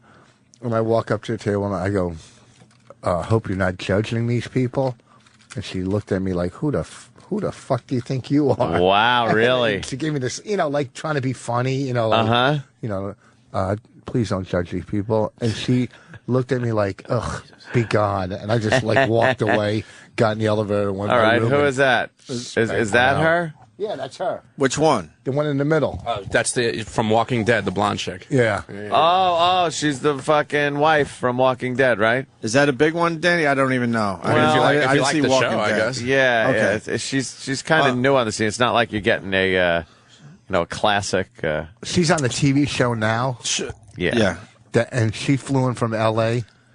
And her arms. Walking Dead's a hot show. It was like the biggest ratings for AMC that they ever got for an it's original that show. zombie show. Sean in North Carolina, because you said what's one letter, right? Yeah. One letter Voss. And then this question is for you, Rich. Which would you rather have in your mouth, duck or dick? It's just one letter. Just one letter. How many ducks are selling crack? Just one little letter. That's funny. That's good. Look at that. We have a little scrambler here, a little letter scrambler. What? So that was my weekend story from science fiction. How's Baltimore? Got stuck there, huh? I was outside. I was at a club. Is Baltimore a nice place? No. I hear down near the water. Chalk outline. It's a nice place. It's a nice. What about the what is it called? Inner Harbor. Inner Harbor. Is that That's a nice area? Is that where the club is? No, this is in town, outside of Baltimore. You always say the closest nearest city, right? But it's not even near. But the new club I worked was a great club. It was like 300 seats, theater. It was a great club, and the radio was actually fun down there. The guy I played golf with him. It was good radio. I mean, yeah. So it was fun. Baltimore downtown, the Inner Harbor. On the harbor there, like they have all the restaurants and stuff. And also on the water, they have that's where Domino's has their sugar factory. on the water, so like rats are like hitchhiking from New York to go and swim up. That's gotta be some good shit. The sugar factory is right there on the water. Does it smell all nice, or what? That's heaven. The sugar factory, like when you're around there, does it smell all sweet? No, because some factories smell good. Yeah, do they really? You ever drive like certain parts of like Brooklyn smell like what are those kids? Like Starburst fruit chews. No, we spend our Saturdays going maybe, out to the mall or, maybe up into the pig. We don't drive. Hey, kids, we're going to go smell factories today. I thought if you were near it, you might have, gotten a waft. What do we wear for factory smelling? Factory smelling day. Let's just take this as a joke because I know how sensitive you can be. What? This is funny, though. Tom in Vegas. Go ahead, Tom. I can't hear. To an hour of Scorched. Wait, hold on. Listen to Voss Noises in his head. Wait, say it again. Start from the beginning. You fucked it up. What do you say? Did you make us listen to an hour of Scorched to make Voss seem not so bad? Oh. First of all, you fucking asshole. I've been in here. He's telling good stories about his weekend. I haven't failed. I feel like I never fail in studio, and I'm. I feel like I'm in Baltimore as I listen to you. You're really painting a nice picture of the rats and the sugar factory, and stuff harbor. like that. I come in, the comedy club is almost in Baltimore. Okay, I got it. It's very visual. Maybe I'll be like certain comics and yell about white people and this is how girls are. What do you want? White people. Yeah, they crazy crackers. What about Gaddafi? You got anything on that, Rich? It's a big story. We're going to lose Gaddafi. He's been what? He's been the man for 40 years, 40 years or so. Well, we should have we should have taken him out after Lockerbie. All right, that's when we should have knocked him. That's when we should have went in and. I don't know. Lockerbie. That's what we're going to be playing today in commemoration. Is it a lock or is it a bee? You guess. That's when we should have taken him out. Yeah. You think they kill him or he commits to suicide, Ant? Nah, he's not going to kill himself. He's going to try to squash this. He doesn't really care about what the world thinks about him. But how's he going to squash it? All his people are leaving. Yeah, but he's got enough. You think he still has enough people behind him? Bomb the shit out of protesters and just open fire on him. He already started, Opie. Yeah, exactly. Like 300. Yeah, he's killing a bunch of these people. I think it's up to 1,000. You got to quell the uprising.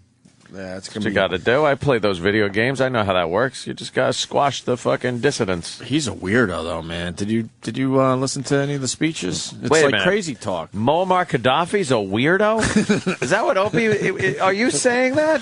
Yeah. Why you know something? I'll have to research him a little. And just call me Captain Obvious today. Well, why does he look up to the sky when he talks? He's talking to like God, Allah, or something like that. He can't look you in the face because you can't believe what he's saying. Don't do that. The other night on stage, my daughter came to the club with her friends. There's like 5, 20, 21-year-olds. And I'm talking about, licking jizz off my stomach. I can't even look at them the whole time. I'm on stage. Yeah. I focus, and that's why you can't look at people certain times when you're saying things. Yeah. And Gaddafi's You like couldn't that. adjust. Gaddafi had to look up in the air. You couldn't take the jizz jokes out of your set because your Someone else- daughter was in front? Oh, No, What's there wrong was with you? 300 people. You have plenty of material. I know, but there's The this jizz one's jokes funny. go over well, though, This right? one's a new good. That one about where guys, I said, before they jerk off. I said this in studio a couple times ago, where right before they jerk off, when they're all crazy in the head. Like guys get crazy before they jerk off. Right. They go, this time I'm going to taste it. And it lands in and they get and then they get it on their finger. I don't. I never had that thought. Yeah, No. and then you get it and then you I get it never to your had mouth that. and you go, nah, come on. No, No, really. really, no. Really. Most guys out there, I know a lot of your Most. listeners have. Most guys, huh? Yeah, said, this time I'm going to taste it. This time. But it never This time happens. I'm gonna- It never happens because after you come, then you lose all your craziness and all Your craziness It goes goes out away. with the Yeah. jizz. Yeah. Yeah. All that craziness And is then in there. And then you just feel funny. And you're just like, I better fucking get up and actually do something productive. Yeah, you're like, why did I even shoot this low to my stomach? I knew I was going to eat it. I should have done it into a towel. Yeah. So it's, Would have felt the same, and cleanup would have been easy. the cleanup. We used to do Yeah. it. We used to do a bit where we talked about how you were crazy with your girl and got into some wild shit. Oh, yeah. And then as soon as you're done, all that craziness goes away, and now you're looking at all this awfulness around the bed, and it's just like, oh my God, we're fucking lunatics. We're fucking nuts. And then you're putting stuff in the dishwasher to clean it off. And I know. It's funny. Yeah. But 20 minutes earlier, it all made sense. Oh, Bonnie does that. Like, I can't. Put it away. Put it back in the closet. I don't want to see that again. It's horrible. Put it back in the case. She's the only one that watches like pornos, like with her eyes half closed. Going, why? Ew. But why is that? As soon as you're done, man, and you're right, that craziness drastically goes away quick. It's not even a slow fade. Know, you go from this all makes sense to holy shit, I'm the biggest creep alive. Yeah, you just. I've told this story on stage a million times where I picked up this girl. Long story short, we're getting ready to go into a hotel that has no cars in the parking lot. It's like a crack hotel. So I'm sitting out front. And before I go in to get the room for $20 or $18, she jerks me off or blows me, and I shoot a load, and I go, wait here, and I walk in and come back and go, they're all sold out, right? Because I already fucking busted my nut. Do you think I'm investing and to sit there with you and try to get it up again? Of course not. Investing $20 to sit in some roach fucking hotel hoping you could get another hard with a pig that already jerked me off. How do I respect anybody that already fucking blew me? But maybe she wanted to get the fuck out of there too, man, and that's why she did it in the parking lot. I don't want to go in this hotel room with this zero. Yeah. Oh, that's a good point. I'm serious. That's a good point. She was probably on. You're right. She already got mindset. a free burger at the diner. Yeah, you comedians really know how to treat your women. Yeah. Get a burger first at the horrible diner. Not even the deluxe. I said, you know what? You didn't give me no pussy. You don't get the It's always too late at night because their spots are on late. Yeah. And you're dragging it to some shithole diner at all hours. It's just horrible. You guys are a pisser. It was fun back in the day. I don't doubt it. Girls blowing me in the coat room, and one time this girl watched me jerk off, and I swear to God, I shot a load through 2 Dunkin' Donut napkins. I blasted through 2 fucking napkins. That's back in the day. Back in the day. Was she impressed? I don't care. I don't give a fuck about her, right? To go through 2. I mean, it's like a silencer. Yeah, it's like a homemade silencer, like putting a pillow in front of your gun, like fucking Don Corleone wrapping it in the towel before he shot that guy in the head. Went right through, huh? God, all the pussy. I remember one time with Norton, I was begging a maid to fuck Norton. A maid? Yeah, I said, at least look at him or something. We were on the road together back when, he had no career. He didn't know how to, brown nose at the time. And I was like trying to get him laid all the time. Really? Yeah. It was fucking. Did it work? No, she fucking grossed out. I said, just look at his dick. That's all. I was begging her. Oh, shit. You're trying to sell him. I was trying to pimp Norton. Reese W. writes, blowing your load is like hitting the shame button. Yeah, it's over after you do that. Yeah. So. And you get a little freaky every so often. Yeah, especially if you've had a couple of drinks and you decide, let's do something crazy. Mm-hmm. Get out the razor, start shaving things and fucking doing all weird shit, and then you come and you're like, oh God. Now my crotch is going to be itchy in a week. I know. It's fucking going to be chafed. Did you shave down to nothing? I'm going to... one time I did. It was just so stupid. Because I was fucking hammered, and it was a great idea at the time. You're all worked up into some horny frenzy, and you just like go... and then... I did it once, and then I'm like, I look like I'm 8 years old. What the fuck? Why would you do this? No, to keep it like, nicely trimmed is fine. You keep it nice, but when you go, it's just looks ridiculous. The only time I ever did that is because I had crabs. that would make perfect sense. I was eating my girlfriend's pussy once, and I saw a crab walking. I was like, really? Yeah, I'm not crab lying. walking. Yeah, oh my God. Years ago. It was a king crab. It was a fucking deadliest catch. That's No, when you know there's a problem. You saw a little crab on her. Did she have pubes? Or was it just like walking? It wasn't a crab that was lost. I thought maybe it was just like skirting on her labia or something. Wow. So it was clinging onto a hair? Just cutting through. It's doing like a high wire act? No, it was I think it walked above, it got out of the hair. And did it get gross. into like on your face and shit? No, You must have had crabs in it. your mouth. Oh, you saw it before you went down. Yeah, I saw it. I go, fuck. And then did you look down at yourself and go like, oh, fuck, I'm infested? I go, now I got to get that quell, that shit you put in there, and the comb, and then you got to throw the comb out so nobody sees it and knows you had crabs. Like go in your bathroom. The pube comb for crabs. I had a guy go in my bathroom when we were doing our last pilot. Me and Bonnie, the whole crew came to our house, right? So they had these, like the night before, I had chocolate ice cream, right? Yeah. And I'm eating chocolate ice cream. Then I walk into the bathroom and I put the spoon on the counter. All right. Right? Without taking it in the kitchen. So this guy goes in my room and he sees a fucking spoon with fucking brown ice cream. And I think he thinks that I fucking clean my ass with a spoon. I'm sitting there, got to explain to him why there's a brown spoon next to it. Jesus. Yeah, because at that point it's probably all dried up. Yeah, he's going, oh man, how much is toilet paper? No, use a spoon. It's cheaper. Use a spoon.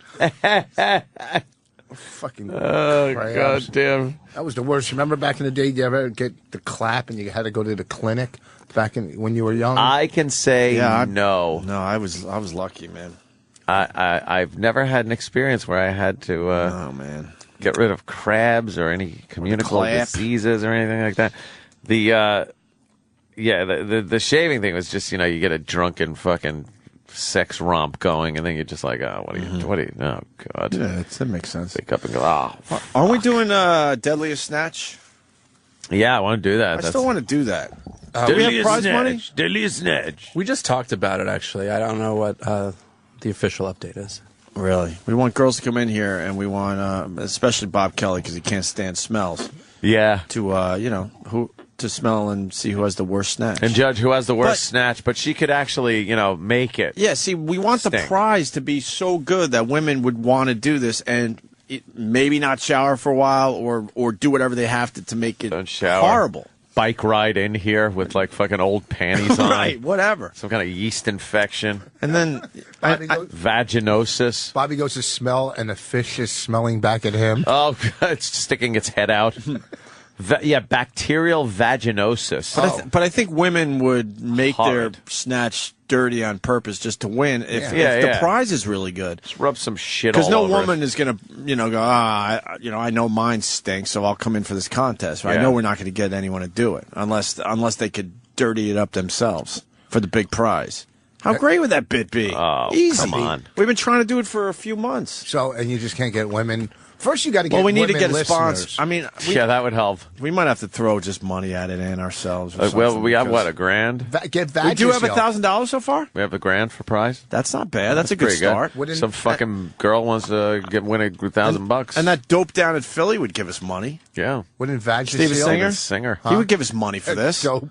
Dolt. He's our sponsor. Wouldn't Vagisil give you money? Vagisil? What is that? Like crazy glue? Fuck you. Vagisil. If you can't caulk down at the pussy, you get Vagisil. It keeps the water. First of all, it's called Vagisil. Okay. Vagisil. Right. I thought it closed it up. That's what happens when they see you naked. Vagisil. Just fucking. All right. So Vagisil. That is great. What? Kevin from Connecticut. Just get a homeless woman. Maybe someone brings in their snatch. We'll call her Golden Snatch, like the Golden Voice guy, and we can make her a big star for a week Snatch. until she, fucks it all up. Is this a? Hi, mommy. Hi, mommy. Hi, mommy. Could we get this done? I'm talking to the listeners, actually. You think there's enough women willing to do this? It would be hilarious. Ladies? The concerns that we all kind of share, I suppose, was that no girl's going to want to come and be humiliated without some kind of kick-assery on the line. So they could be. I just don't know if a G is going to do it. You don't think a G is going to do it? Humiliation. What if they could change their names?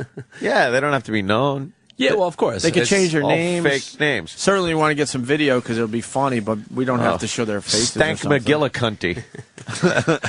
Maybe we could do it with like bags on their heads or something. Yeah, that's not even more degrading. Hey, we're gonna smell your stinky pussy. Yeah, Put but this at least bag on your head. At least they could leave the studio without us really knowing who it was. Yeah, that's great. I think we could get enough people to do this. You don't want to hear this though. Okay, honey, I'll see you later at home. Yeah, wait a minute, who is that? You ever fuck a girl and had that white glue stuff fall out? Yeah, we've talked about that where it's like it's yeast, right? It's gone. No, sometimes it could just be it could be whatever, vaginal or even your penis discharge. And from the constant pumping, it's almost like a butter churn, you know? Kind of gets a little thick, mixing with air, and then the air almost gives it like a frothy thing. It's almost like the foam on top of a latte. When you get a little foam, you're pumping air into all that shit. Or the foam on a rabbit dog's mouth. Right, yeah, rabies. Did you just say like a rabies dog? A rabbit dog's mouth? Rabbit dog, yeah. Yeah, that's what you call it. A rabbit? Yes, yeah. When a dog has rabies, he's rabbit. He did say it. What do you think he is, you fucking idiots? Rabid. I just love... With a D. I fuck up a lot of things on the show, but I love having you in because there's no way I could compete with you. My wife it's just says, one letter. It's just one letter again. I'm flowers from Algernon or something. Oh, yeah, okay, that makes sense. You ever read Flowers for Algernon? Well, the key word in that sentence was read. Ah, that's true. I used to read a lot, but I haven't read. It's a guy that's all fucked up and kind of retarded and shit, and then they give him some treatment, and he becomes a genius. And alas, the treatment is only temporary, and he goes back to being a retard. So that was like you're Awakenings. just like that without having that genius part in the middle. I think I am a genius. Yeah? Do you really? Yeah. Why? Well, it's all relative if you're around fucking Why do you think turtles. you're a genius? You're fucking, I'm around turtles, whatever.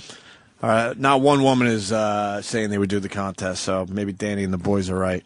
I want to do this one, man. Yeah, I really want $1,000. Whatever That's for a good grand. money. That's good. And whatever the dope in Philly gives us. Yeah.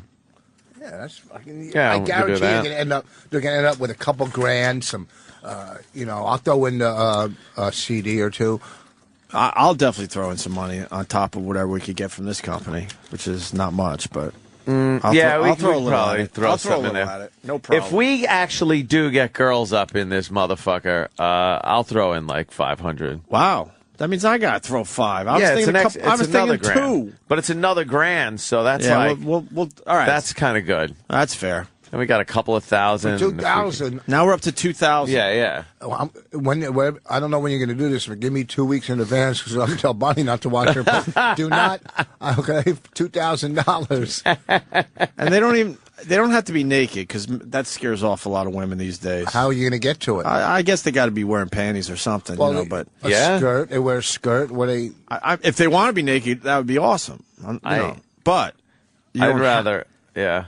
If we I'd say rather you have, be naked. But if you say you have to be naked, I'm telling you, it's going to drop our numbers. Yeah, they don't have to, but then when we get them in here, if we they talk. got panties on, you sniff so through the charming. panties. Sniff through the panties. Wow, we're fucking disgusting. We're charming, though. We could charm those panties right off of them. Come on. Certainly we can. Some of them. Some of them.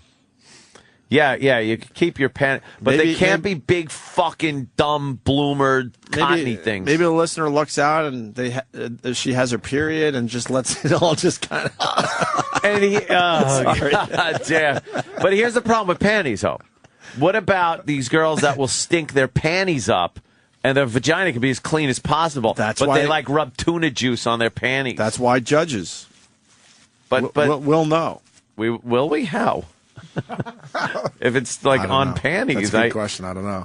It's got to be like kind of raw. In the end, if it sounds good for the listeners, I don't give a fuck. You know something? Why am I going through it? Our job would be right, that's coming from the snatch. That's coming from snatch. We know it. Mm-hmm. Yeah. And then you get Bob Kelly in here. It's writing itself. And then And then we start get puking. Then we get to actually do a bit for the first time in 2 years on our own show. Oh my God, that would be amazing. That would be completely amazing. We used to do bits every other day. What? Not one girl calling. Great. So how else do we? We're up to $2,000 and whatever the dope gives us in Philly. $2,000 here, $2,000, and we get stinky pussy in this motherfucker. Line 6 is a girl, and she's from Long Island. All right. Kalia, what's your name? What's your name? Talia. Kalia? It's Talia, yeah. All right. You sound hot. Oh, I thank you. That means you know. Fuck. No, I want to say that I think a lot of girls would do this. Maybe you just don't have a lot of the female listeners listening right now. But in my opinion, it would be awesome because I'm a huge fan, and I would love to come in just to be able to meet you guys. Oh, wow. And plus, if you get $2,000 on top of it, people need money right now. So it is. The only thing is, I think you might have a little bit of trouble with rules because, all right, for instance, I'm probably one of the cleanest people in the world, but I would come down and do this. I would get creative. That's what I'm saying. We want the girls to get creative. We don't make that thing. We're not stink. going for natural stink necessarily. Yeah. Although we should have a side prize for naturally natural occurring stench from some type of bacterial infection would be great. Where you come in and brag, look, I didn't fuck with my pussy at all. This is how it smells when I wake up in the morning. I'm at this it, boys. This is organic. Right. This is farm grown. Right. I probably wouldn't brag about that, but I would do whatever I had to and brag about what I did to make it smell horrible. See if that? I got $2,000 and was able to meet you guys. Thank you. So. You get the bit. Yep. See, I think if women understand that they don't necessarily have an actual smelling pussy when they're not in this contest, then they would do this. I mean, you're gonna get girls that are pretty cool and down if they come in. You're not gonna get somebody who's all fucking uptight and obviously is going to be embarrassed. So, no, I think you could definitely do this. I would totally do it. And then we got to go old school. We used to, who knows with this company, but we used to sell spots in studio for the bit. Yeah. So you got rich listeners out there like, I'll fucking sit in and watch the smelliest pussy contest, and they're giving up a couple $500 to be sit in studio. In and watch. Next thing you know, the prize money goes way the fuck up. Right. And that's how we got some of the things done in the past. You could have we sold spots in studio. Tickets. Special categories. If I was a rich person and I'm a chick, I would come in to watch that just to see how embarrassed the girls get, honestly. And they could. I think you guys could totally do this. We could get Halloween masks, so we don't even know what. I wouldn't wear a mask. I'd let you see me. I could care less. Well, so you're saying you're in. Are you in? I would be in, yeah. Well, then you have your first one. All you need is... All right, we got one. Hold on the line. Yeah, hold on. Because we're actually going to get info. We'll get your info and shit. Fuck this. We're going to get this ball rolling. Oh, my God. I love this kid. Pat Duffy, everyone. It's been a while, What? Pat. How are you, sir? I'm doing great, guys. How are you? Pat Duffy, wow. How did you get that gig or no? No, not yet. I'm fucked in that sense. This fucking guy should be doing radio, man. What's up, Pat? Not much. I know my chick will do this. I just know she's down for it. Oh. She's asleep right now, but I know she'll do this. Like, I won't even have to ask her. Contest's over. If Pat Duffy's girl's involved in this, she's going to win the money. Yeah. Because Pat Duffy knows how to play. He knows how to prep his chick's pussy with some real stink-ass shit. And Pat, she's more than your girl, right? Oh, yeah, we're actually engaged now. Congratulations. Oh, and they met on our show. It's that same girl? Yep. Yes, she kicked me in the balls, and I asked her to marry me. Yep. Wow. Remember that? Yeah, Remember that bit? They Yep. met on the show, and now they're getting married. I wonder how many Holy fucking shit. kids we're responsible for. Oh, wow. I think we're responsible for a few at this point. So she would definitely do it, Pat. Changing lives. Oh, absolutely. I know for a fact she'd be down to We do got it. 2 girls already. That's great. Can we do it Friday? What are you doing between 9:30 and 10? No, I want to do this like next week. Yep. I mean, you got all weekend to prepare. We could do it either Monday or Tuesday. Let's put it on You the think? fucking count. Yes! We need more chicks. No, Can't and just I have a know couple that- of chicks. I know my chick is like right on the verge of her period, too. Oh, wow. Oh, wow. Front runner. That Fucking would front be runner. great. Would she do it without panties so we could get a real good sniff? Oh, yeah, absolutely. Oh, that's fantastic. Oh, that's fantastic. That's fantastic. That's fantastic. She's certainly a looker, there, Pat. Yes. Congratulations to you. Thank you. And I run into your dad every once in a while in weird places. So Really? tell him I Weird said hi. places. Doodle-doo-doo. Weird places. Doodle-doo-doo-doo-doo. Weird place. I was in the worst casino in Atlantic City. The worst. I don't even remember the name. And there's Pat Duffy's father walking down the fucking hall. I'm like, why would you be here? I had to be here for something that was going on. Yeah, he told me he courted you in a hotel room, like a hallway. Hotel room. How about you say hallway? Hey, why don't you talk to Opie about this privately first and see if it should be on the air? Jesus, really? He did say hallway. Yeah, he did. He did say hallway. All right, Pat, hold on the line. We want to make sure we got all your info because I'm telling you, we want to do this. We want to do this sooner than later. Yeah, absolutely. I'd love to see you guys again, man. We'd love to do this. All right, good. Good talking to you, Pat. Would be good to see Pat again. Still the most amazing intern we've ever had. And he worked for us a little bit, right? Duffmeister. Did he ever get a paycheck? No, stop. Wait, is this the one that used to do all the crazy stuff? Yes. Oh, yeah. He was out of his mind. He's the guy that he got his face puked on by Pat from Munaki. Oh, I remember this guy. That's how we met good. him. Projectile Not met him, vomiting. but that's what made him just a fucking star in the O&A community. Oh, yeah. He took the baby bird, man. That is still a huge video. That was the first time? we met him. Yeah, he wasn't even an intern yet. He did that to become an intern. Oh, that's right. Yeah. You're right. Yep. You're right. I forgot the story for a second. Those were the days. People used to do things. They used to work for. Yeah, you know, Pat Duffy worked for free for 2 years. We would try to get him hired, and it just never happened. Yeah. He literally worked for free for 2 years. Not counting a little cash here and there that came out of my fucking pocket. Whatever, you know. I just try to do the right thing, and I don't know, whatever. So his girl's in. Yeah, that's good. Okay, so now Bonnie's in, so that's 3. No, oh, Jesus. Didn't you say? Bonnie's in. Not in. $2,000 and whatever that dope in Philly fucking gives us. That's good. Bonnie's got a nice pussy. It doesn't stink. There's nothing you can do to make it See, stink. you're fucking up our bit. No, I mean, I can't even put stuff on it. Oh, really? There's Yeah. nothing you can put on it to make it smell bad. No. How about rub it with Limburger cheese? Yeah, what would be some of the ingredients the women would go for?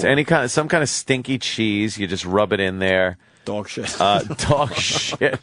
Dog shit. How pussy. crazy you think you're gonna get? Yeah, how crazy can you get? Like, what else? Imagine they walk through that door. It's like, holy. Wow, you pussy stank. The fish is almost hack at this point. Yeah. You want it to be like really something really disgusting. Shit, that fucking liquid that you'd spray on that would smell like liquid ass. It smelled like funky, sweaty ass on a construction worker. Spray that on your bush. Mm-hmm.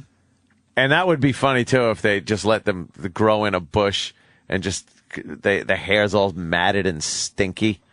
Oh, that would be great to see. I think we can get enough people. Yeah. I really do, yeah. How about this the juice from the bottom of your garbage pail and just spread your legs and dump it on Well, that's just what's going to make this great, too, is when the women describe what they did. Like their formula and how they did it. And what scent are you wearing?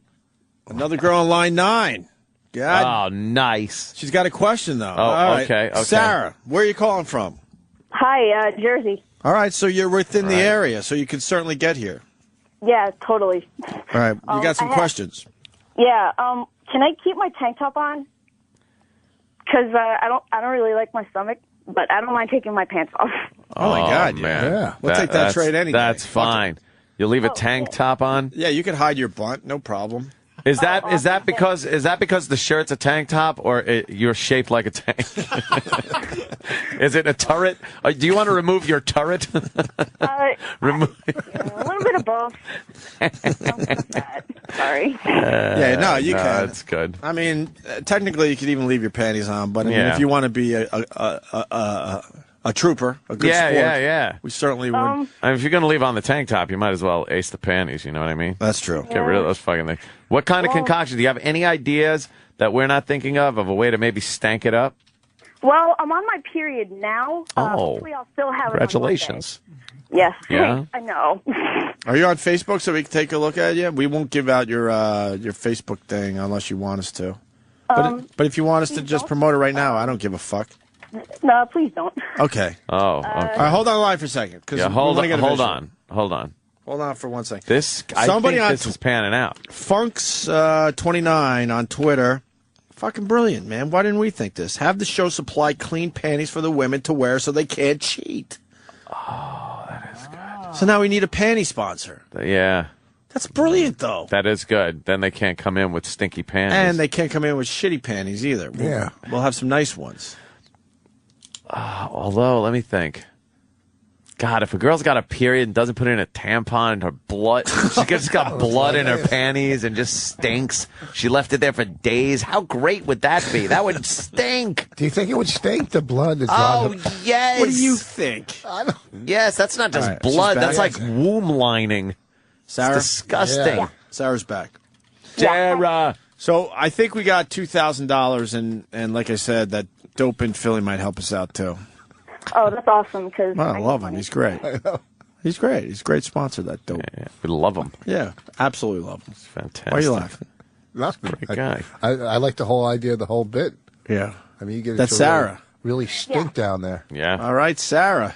Sarah on Facebook, huh? Underwear for a couple Oh, of let me days, too. say, let's go to some pictures there. People want to know maybe a little bit about you. I could tell the listeners this. There's a picture of you where you're only showing from your eyes up.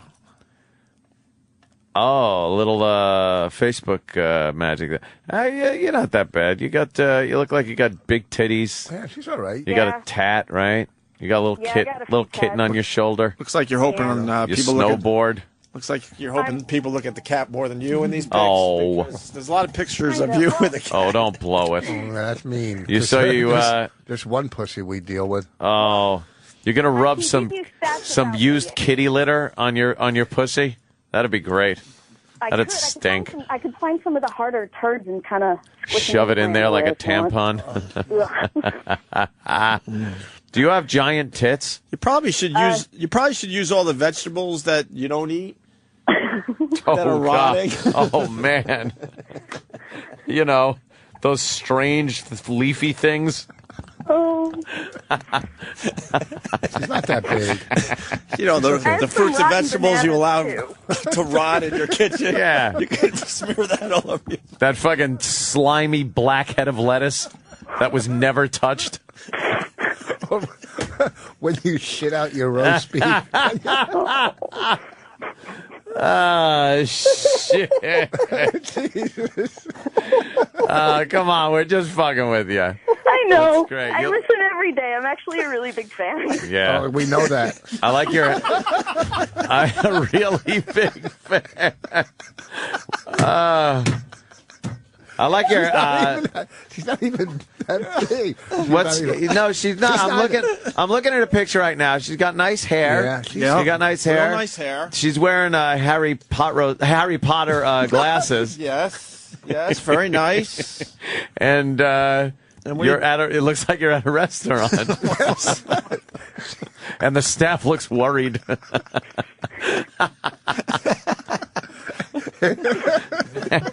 Oh, here comes John Quiones. What would you do? No, that's great. You're just you're kind of a big girl, but you're pretty. But I don't think she's big. She's not like, oh my god. No, she's not. She's like. Let me see another picture. She's not big at all. Let's go to another picture. Let me see the snowboarding one. The one where she's moving the couch. Do the one where she's moving the couch. Moving the couch.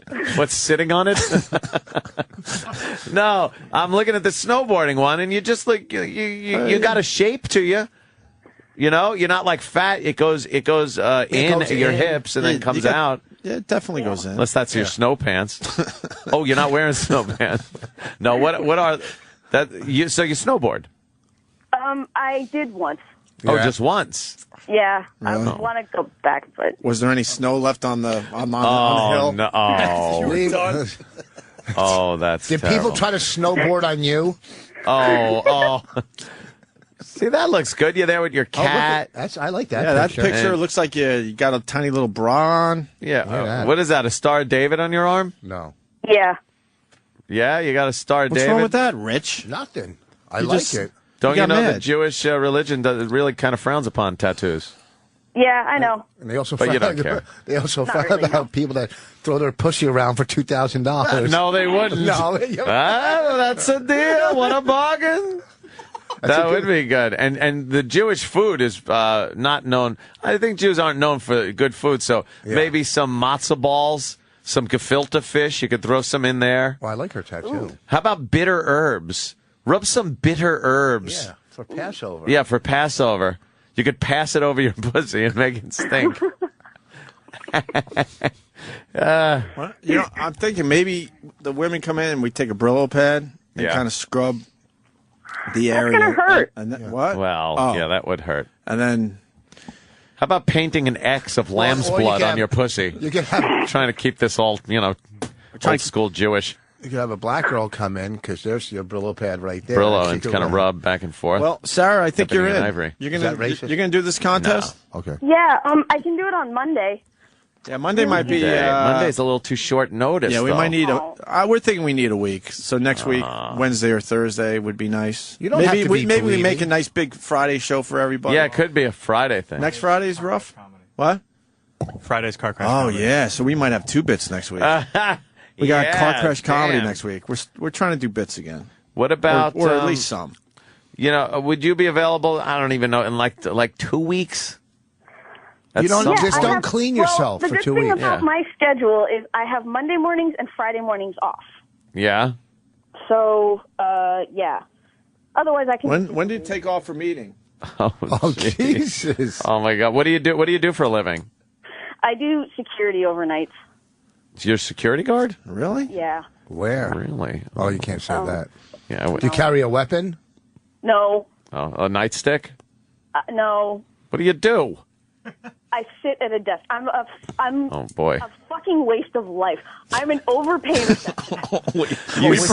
we just broke her down. I'm sorry, man. Oh man. Just trying to have fun. She starts crying. You hear you hear her window open. God damn! It's like Private Pile. What do you? So you just sit at a desk? I sit at a desk and I watch the monitors, the cameras, and I wait for the phone to ring. Oh. And if something's going down, you call a policeman or something? What's the address you gave for the pizza? Just waiting for the phone to ring. You get it? Master Sarah. He's going to the bullhorn. Yeah, watch out. I'm going to the bullhorn. I'm doing a wacky telephone bit. Wait, hold on. Things are slow. He's turning around. He's going to the trunk. He's got the bullhorn. I got the bullhorn out. Hey, man. Let me tell you. I say Sarah, has a good shot at winning this thing. Are we going to try for next week, or you want to give it a little time? I would prefer to do it in Yeah, 2 we weeks. should we should build this up, make it a real big thing. But like early 2 weeks, not like 2 weeks from Friday. You know what I mean? Sure. Like not next week, but the following week's like a Wednesday-ish. You ever see anything on your cameras 2 weeks or from on your today would be nice. monitors where you're like, oh shit, I got to do something? There was a bear a few months ago, just kind of walking around. Really? Yes. bear, yeah. Hello, I'm lost. Women are mad at the Brillo suggestion. What? That bit felt horribly flat. Oh, don't worry. Come on, ladies. It's gonna hurt. Yeah. I know. That's what I was getting No, at. we would never want you to scrub Brillo on your vagina. It was a major bomb. You have a boyfriend? No. All right. Why not? When was the last time you had any kind of sexual intercourse? This past weekend. Oh, really? What, just some guy? Well, he's a friend. Oh.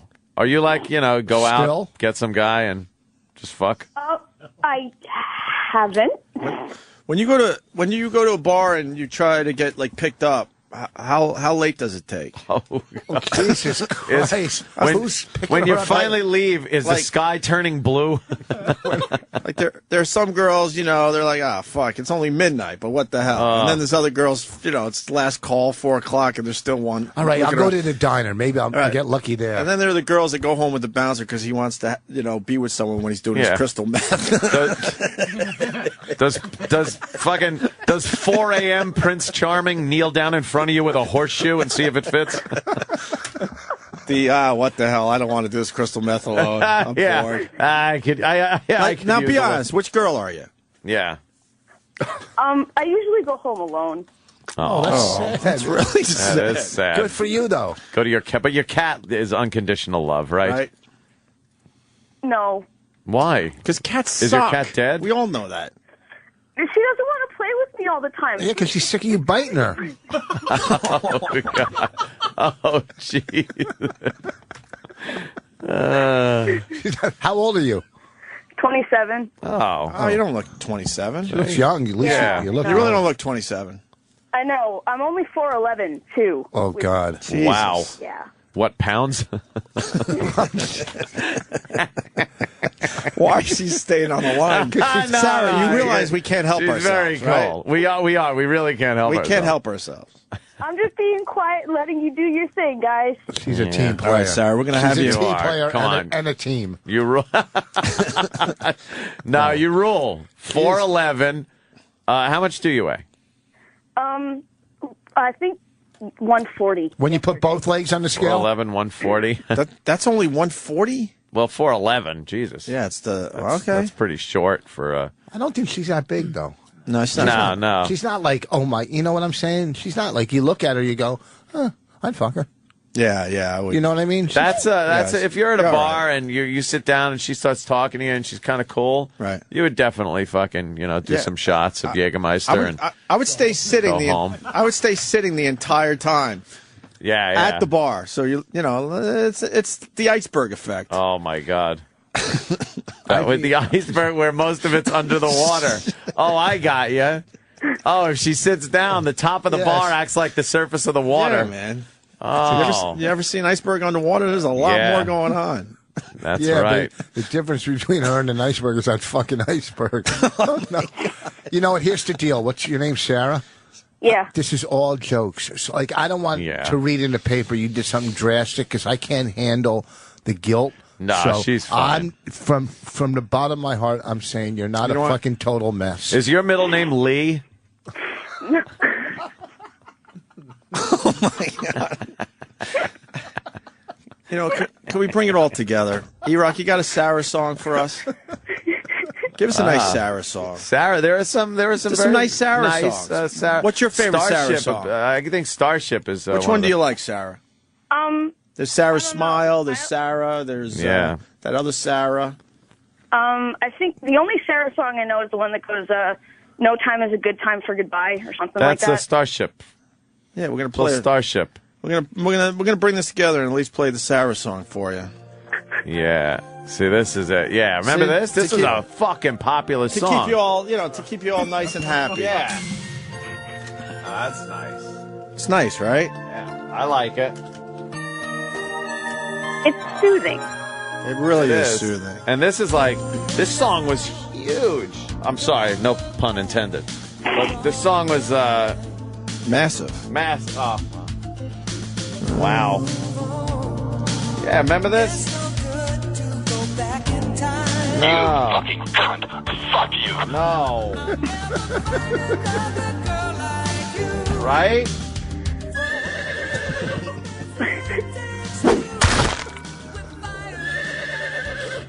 You look like a fucking bitch on heat. And if you get raped by a pack of niggers, it'll be your fault. Right? Nice, right? Bringing it together. Stew is brewing on your stove. Right?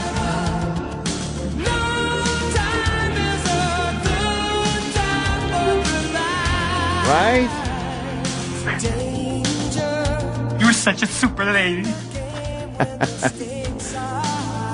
I think she's very nice. Kiss my fat ass. Oh, no. Come on. Terrible.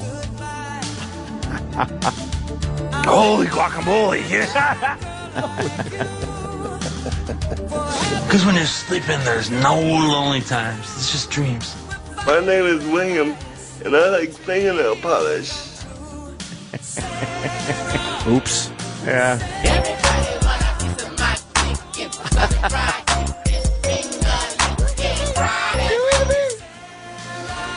That watermelon, eat that watermelon, eat that watermelon. Yeah. Right. Any comments, anybody? You are a disgusting fat body, Private Pile. Oh. Who is that Private Pile? Sir, jelly donuts, sir.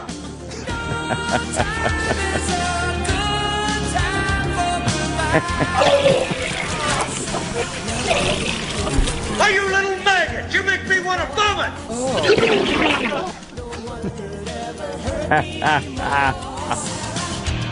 What's your name, fat body? Nice, right? It is. Bringing it together. Yeah. Turd? Turd? Turd? All right. Well, the last time I saw a mouth like that, I had a hook in it. Sarah's going to be part of the contest. Yeah. Yay! Now I think we got 3 girls, and we got at least $2,000. Food, all right. We got 4 now. Why? The other 2 and Sarah. He said, I can smell your cunt. See? That's what we want. Let me have a Diablo sandwich of Dr. Pepper. Make it fast. I'm in a goddamn hurry. Yeah. All right, Yeah, for some reason or another, you sound a little taller on radio.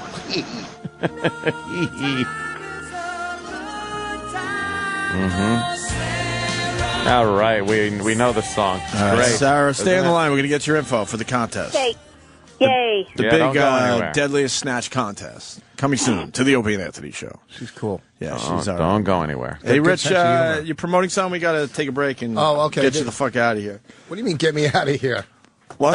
Does that mean get me out of here? That's never happened in my whole O&A career. What Get me happened? out of here. It sounds like I feel like I'm in radio on the road. Hey, thanks for coming. Hey. Yeah, we want to thank Rich Voss for Yes. coming in. Did I even Rich tell is you? going to be at, and that just means get the fuck Get out. out of here. Oh, it's Hi, terrible. It was great seeing you again. Yeah, great seeing you again. We're going to get you out of here. We definitely want to thank Rich Voss for. Hey, listen, next time you're in town. Yeah. You know, I want to tell you, anytime you're around, feel free to stop in. We're going to take a break, and I want to thank Rich Voss. Well, the best one is... It's like you'd have no power. I want to stay. The best one, if they want to wrap up, we do it not as much as regular radio guys. Yeah. And Rich will be this weekend at... Yeah. They just go into your plug, and you're like, fuck, I thought I was going to do another 5 or 10 minutes. You're the gone. Worst. That's the worst one. Like, I got to go the night before, and you go do radio, and you get, like, 5 or 8 minutes, you know, and you're like, what? Yeah, how is that going to fucking hey, help? can you write down 5 topics you like to talk about? Oh, that's the fucking worst. You know... What? Oh, sorry. For after the break. Okay. For after the break. I want 5 things you want to talk about. Opie just threw Rich a Sharpie and a piece of paper. I want to see how this works. Go ahead. Huh? I want to see how this works. Do it. Write 5 things, funny man. 5 things you want to talk about during the next segment. I'm serious. All right. There's a Sharpie. You got a piece of paper in front of you. All right. I want to see how they do this. All right, so... like preparing for a radio show. It's so weird. yeah. All right, Rich is going to be at, the Funny Farm Comedy Club in Atlanta. Nice. This weekend. Dude, I might be going down for the Masters. I'm playing... Oh, really? You want to go? I Yeah. got a guy. Oh, really? We could walk the course on Friday. I'm playing TPC this Sunday down there. TPC and fucking Sugar or something in Atlanta. It's fucking off the hook. Oh, yo. It's off the hook, yo. You're going to the Masters? I have a connection. I'm trying to figure it out. I'm just gonna walk around. Yeah, Nothing well, we didn't special, think you but I were want to see the playing. course. No, well, they have like pro-ams and all Why that don't crap. you get in? How come you don't get in? Look, here's I don't what want you to got do any work. of that. I just want to walk the course. They're having by my house. Okay, wait, hold on, real quick. This week in Roswell at the Funny Farm, and next week at the Stress Factory. Right. Okay, in Brunswick. Everybody. I Atlanta wasn't this weekend Sorry. on Funny Farm. Yeah, but Okay. listen, in August at the Plainfield Country Club, they're having the Barclays. Barclays or Barclays? I Barclays. I know, but Barclays. Well, I you didn't know say the something. Barclays. Travis is going to the wall. Yeah, I know one thing. It's Barclays. It's not Barclays. Barclays. It might be Barclays. How can't you get us Is in it the Barclays? Okay. Can you get us in the pro-am on the Tuesday, I Wednesday? don't want a pro-am. Why? Why don't you It's want to too do that? stressful. That Why would is be it fucking stressful? Because you cool. play with guys that Great. really want to win. I'm like, I'm That'd not. be cool I'm not as that fuck. good. No, it'd be fucking great. Are you kidding I just me? want to play a little fucking golf here and there. That'd be cool, though. To play in a admit. pro-am? Play in a I got to pro-am. figure out how to get into Dude, the you fucking realize pro-am. that we would Would be be the cool. celebrities, and then regular Joes come up to the golf cart excited they're going to play with celebrities, and it's me and you? You know how Well- fucking pathetic that is to that person? No, it isn't. What are you kidding me? It's happened to us. Oh, wow, who are we going to play with today? And Oh, it's like these some guys. local fucking weekend weather guy. It's like, really? Yeah, but you're bigger than that.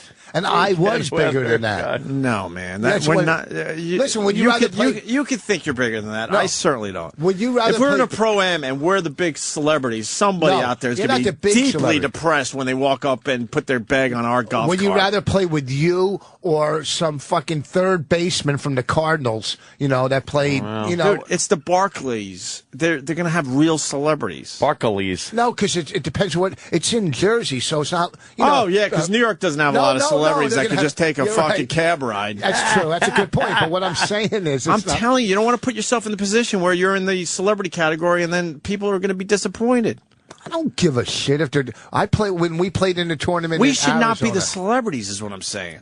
And have them hook us up with real celebrities. Have us play How with great would that be? That would be good. I want to be the AM in the Pro-Am thing. You just want to be the AM. I want to be the AM guy. You just want to play with a professional golfer. Whatever, but that's a celebrity, a real celebrity. Yeah, so let's take us out of the celebrity category. Celebrity Pro-Am, you just want to be the guys. AM. Yeah. No, we're the AMs.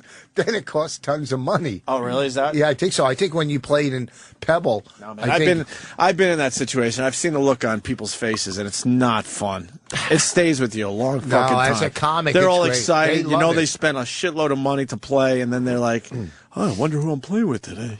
Oh, wait a second. So in a Pro-Am, Rich Voss. Don't we? You mean Was he so on they would Last play Comic with Standing or something? I'm not really sure. What the hell was that? I know him from somewhere. You never want that. Do I know you from somewhere? Yeah, That's the worst when you walk into a club and the person working the door doesn't know I who help you you? are. Can you help? I get so mad. Look at God. the poster. See right in front of you. So if I we got were that going into my apartment. I almost got in a fight with my neighbor. in your own apartment. Yeah, he goes, "Can I help you?" I'm like, "Are you fucking serious? You've seen me a million fucking times. I live right there. You dope." Oh, wow. So Nosy in a neighbor. Pro-Am, Huh? Nosy neighbor. he's not nosy. No, 'cause he was like, "Why is this guy on the floor?" I should explain myself. Oh, Not a yeah. lot of apartments on my floor. Oh, okay. And he's like, "Can I help you?" Like, who do you think I am? You should have just totally went like, I went off. what on do the you guy. mean? He's a fucking asshole. What do you mean, help you? Can I help you?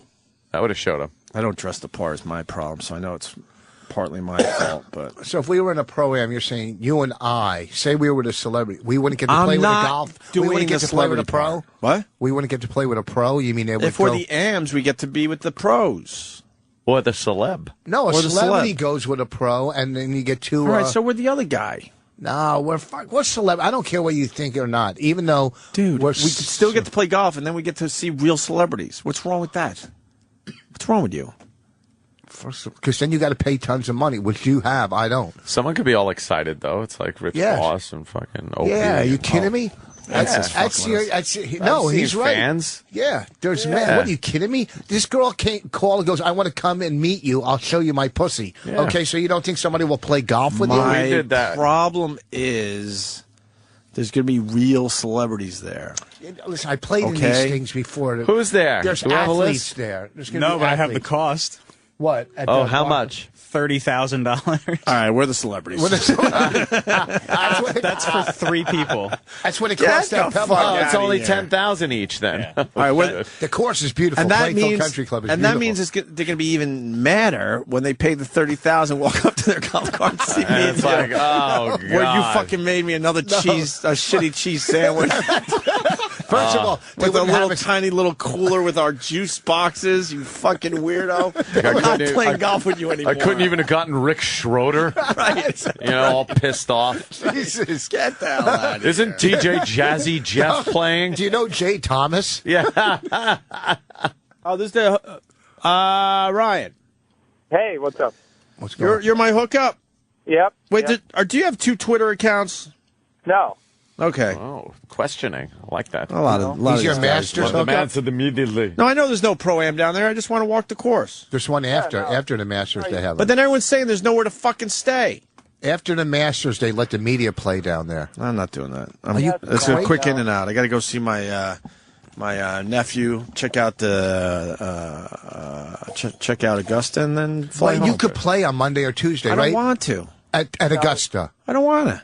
What's wrong with you? They don't let just anyone play on Monday or Tuesday. It's like the volunteers, the police officers that work it and stuff like that. But We probably could get in. Is there media too? no. Like No, there's not. Hey, do you have any? I'm going to. Who is this guy? It's Ryan. Ryan, do you have any? Yeah. How you doing? Rich, you could come. Do you have any pull? We're going to Monterey in a couple of weeks. Do you have any pull at Pebble? Yes. You do? Yeah. I've had people go up there. Did you just cut him off? Are you crazy? Hey, email me. Email me. This is all he's hearing, too. He's not hearing you even say email me. What the fuck is wrong with you? We're going to Pebble in a couple of weeks. I hate you. Why? Because I just don't like you. Darn. Darn. Oh, the guy that doesn't call me back doesn't like me. Yeah, get the hint. Okay, I don't give a shit, okay? I'm 53. I'm not trying to make new friends. What do you think? I give a fuck? Oh, my whole life. Really? The cyst on my kidney's not bothering me. The fuck that you don't like me doesn't bother me either. Go fuck yourself, all right? I'm playing in the goddamn Pro-Am because I'm a semi-celebrity. You fucking, no one knows your face. You fucking idiot. I've been all over TV. I still do Joy Behar. At least I'm admitting it. No one wants to see You don't have to admit it. dumbass. The public's admitting it. Okay? Go fuck yourself. All right? I don't want you at the Stress Factory next week or in Roswell at the Funny Farm this week. Are you writing down the 5 things you want to talk about for after we the need break? the 5 things. 5 things. Rich is one of my favorite people. I can't get enough of this fucking guy. Unfucking We're like believable. we used to it is. hit the road together and act like an old married couple. Oh, just amazing. I gotta take a piss. Yeah, all right. Sirius XM, the virus. Yeah, this is the Opie and Anthony Show. Damn it. Hey, man. We're hanging with Rich Voss. We're very fortunate radio people to have Rich in studio. He's just an amazing comic from New York City. I'm acting like the local radio guys. Right. We're very fortunate to have this very funny comedian in studio. Very funny Thanks young for having man. me. Thanks for having me. They show you respect too, right? Oh, yeah. They don't beat you down like we do. No, I take over. I beat that. I take over. This is a whole different ball game. Really? This is the Rich Voss Opie. And how do you feel character. how do you feel? Character. Let me ask you this. What? When you leave regular radio on the road, local radio, I should say. Yeah. How do you feel? Like just real good about yourself and. Well, I mean, I feel like I'm going to sell some tickets. It's going to because it usually goes very well. And I feel like it was fun. I feel like, hey, I'm still somebody. And then when I come into this fucking depressing, low self-esteem, everybody just attacks everybody to take the fucking focus off of themselves. It's beat him down and make me feel good. Radio, okay? A young girl calls in and wants to be involved in a contest where you can't get girls, and you fucking beat her to the pulp, okay? The defenseless little pudgy girl calls in to help you, but you beat her down, okay, to build up your self-esteem. So it's just a difference. A little bit of a difference. There's a difference. But I have my 5 topics. How many times have you wanted to quit comedy after doing our show? I don't. Here's the thing about your show. I love coming in because I was plugging the shit out of you guys in Baltimore radio. Everybody always talks about you guys. It got back to us. It was amazing. Huh? Yeah. No, it doesn't. No, I mean everybody always talks about Opie and Anthony when I'm on the road. Where the fuck are they now? But it's always no. But I always talk. And here's the thing. I always say this is the best radio, okay? This runs neck to neck with the sports junkies. So what I'm saying is, this is great radio. I like those guys, so you could have picked them. I know. There's a million shows you could have picked where this is great radio.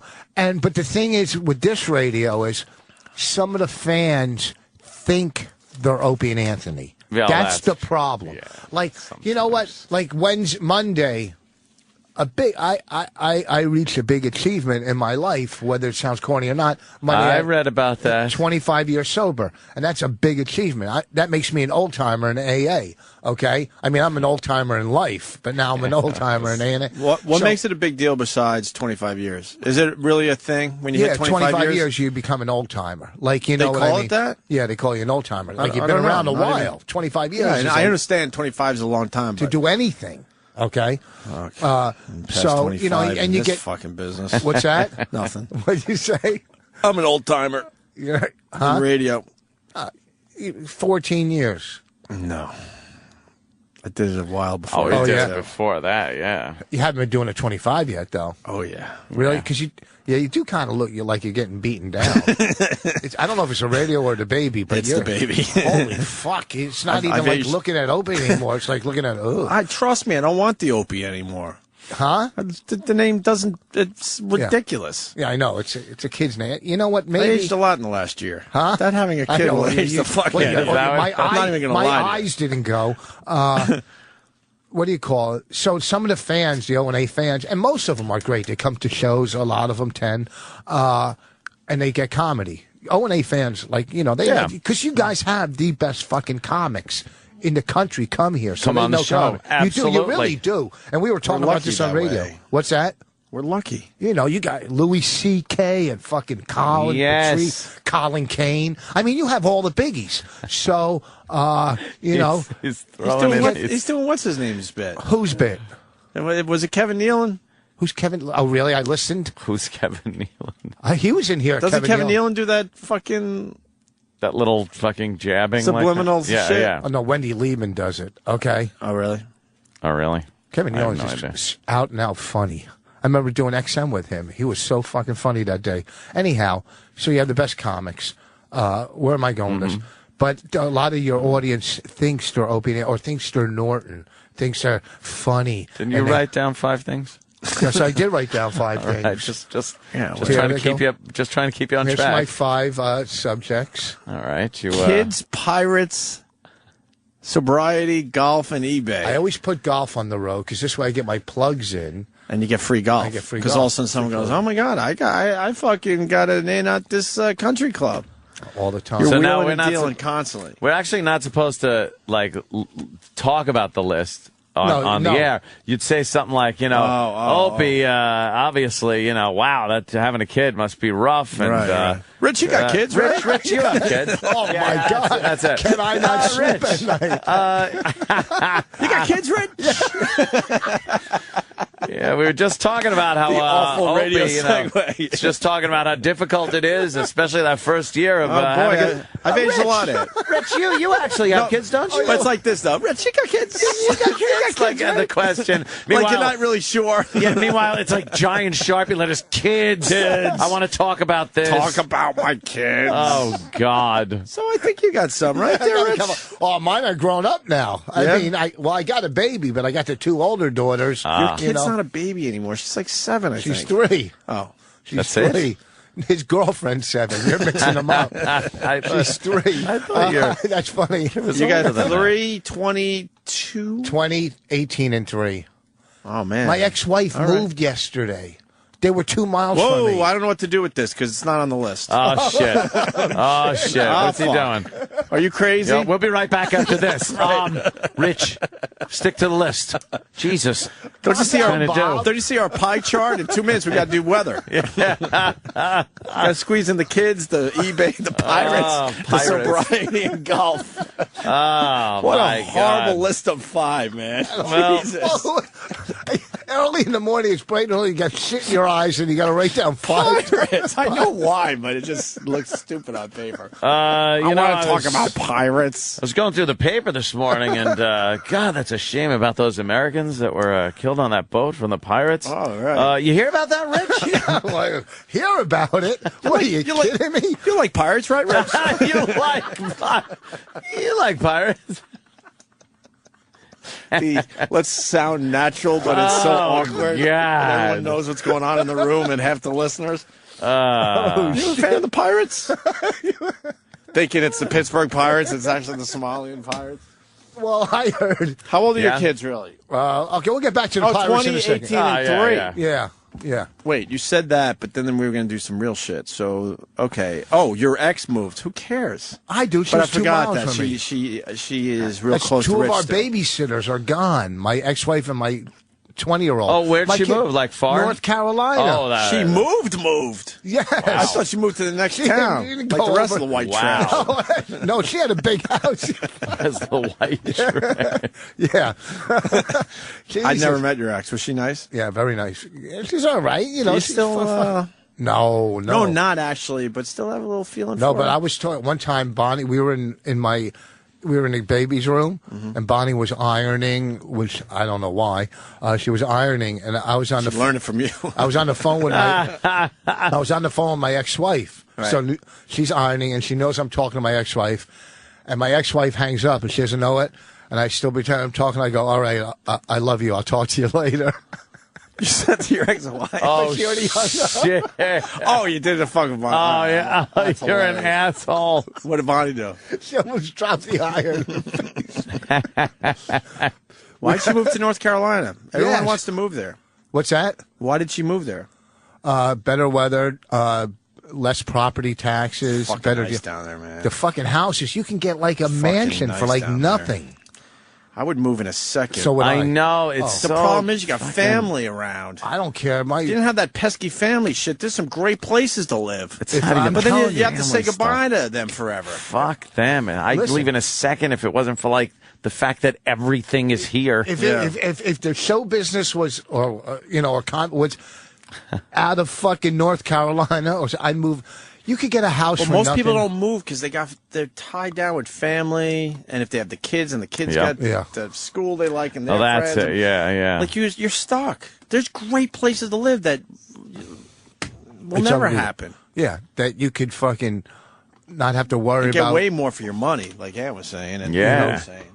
You don't have to worry about pirates attacking you walking from your car to your house. You know, You can look for a house on eBay. Yeah.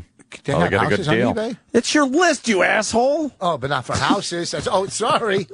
We got a good deal. I'm segueing into Yeah, the it's- next fucking topic. eBay. I was on eBay the other night. Oh, I was going to go Pirates. Oh, you want to go Pirates still? Well, we were kind of talking about Pirates. Well, Yeah. you're done with the ex-wife moving to North Carolina? Yeah, but you know these pirates, and I heard this is what I, my wife hell of a reminds me of a segue. pirate. She takes my kids and just moves. You know what I heard? Pirates This is true do about that? the Wait. pirates. What? I Yeah. really don't want to move on yet. So your ex moves to North Carolina. Yes. Your daughters have to be bummed out. That's their mom. First of all, my 18-year-old's already in school in North Carolina. She's already down there. Oh. So that's going to help us in a year with her tuition. That's where it's going to help me because she'll become a resident. So it'll be like, cutting Yes. half. Now, my 20-year-old is flipping out that she's got to leave all her friends. Wait, the daughters are moving? Listen to me, fucking low attention span. I just said it, your mind's on fucking faggot cereal. I don't have cereal my in front of 18 or me. whatever. My 18-year-old's already down in Okay, school there. right, and My then- 20-year-old's okay. having a tough time moving Gotcha. down with her. Gotcha. Okay. I thought Now, you were the strong parent and they would stay with you. I would have my daughter stay with me. I have no room. Gotcha. I have 2 bedrooms. I'm I sorry, use Rich. one, and the 3-year-old uses the other. I can't have the 3-year-old sleep in the living room because she's 3 years old. I would if I had another room, my daughter would move in with us. Gotcha. If I could get Bonnie out, I would have my 20-year-old in, and I would sleep in the living room. He has thought this through. He really has. But in the end, he couldn't figure it out. Yeah. So goodbye to the daughter. So that's got to Wow. be bumming you out a Yeah, little. it's bumming kind you of out? depressing. Yeah. How often do you think you're going to see them now? And what? They're old enough that they should just stay in Jersey where they're comfortable. One is already in school there. I know. Okay, so the all that. 20-year-old. But the 20-year-old's old enough where I she doesn't know. have to move in with mommy I know, anymore. but all of a I was sudden- long gone at 18. Huh? Ann was long gone at 18. Yeah, because you guys come from broken down. You couldn't wait to get out. I was Oh. gone at 18 too. I got the fuck out. What do 'cause you think? Your home was fucking wonderful? They come from a broken home. No, but they come from a good home. No, they don't. I never got made my divorced. kids Fucking I drug never addict. made my You got kids take a divorced. shower together with me and sing songs. They're girls. Okay? I didn't build It a would be tree house odd. where my kids should get raped in. All right, so go Just- fuck yourself. Get raped. Just pulling vagary out of the sky. I know, it's great. Okay, Vagary. I didn't Little live a- things he's picked up on the show I that didn't have now live become a fake farm. What I'm saying is, It wasn't a fake farm in his Okay, case. you grew in one my head- in my case, it was a fake farm. Yeah, the whole one backyard head had to be of fucking farmed. lettuce. So we could save what, $20 a On month? taxes. Jesus Christ! Yeah, and probably taxes. That's what it was. My kids come from good, but my kids never saw me on drugs. I was sober before they were born. Oh. 25 years, remember? Yeah, 25 Now you're not years on listening. Monday. Did that take care of the sobriety thing, or we got? But you know what made me happy? What happened? That Ann even saw it on Twitter. That means he I followed did. me. I Look at did. that. I have some good Twitters. I see They're your called Twitters. tweets. They're called. I know that's if you're in the cult. If you're on the outside of the cult, you call them Twitters.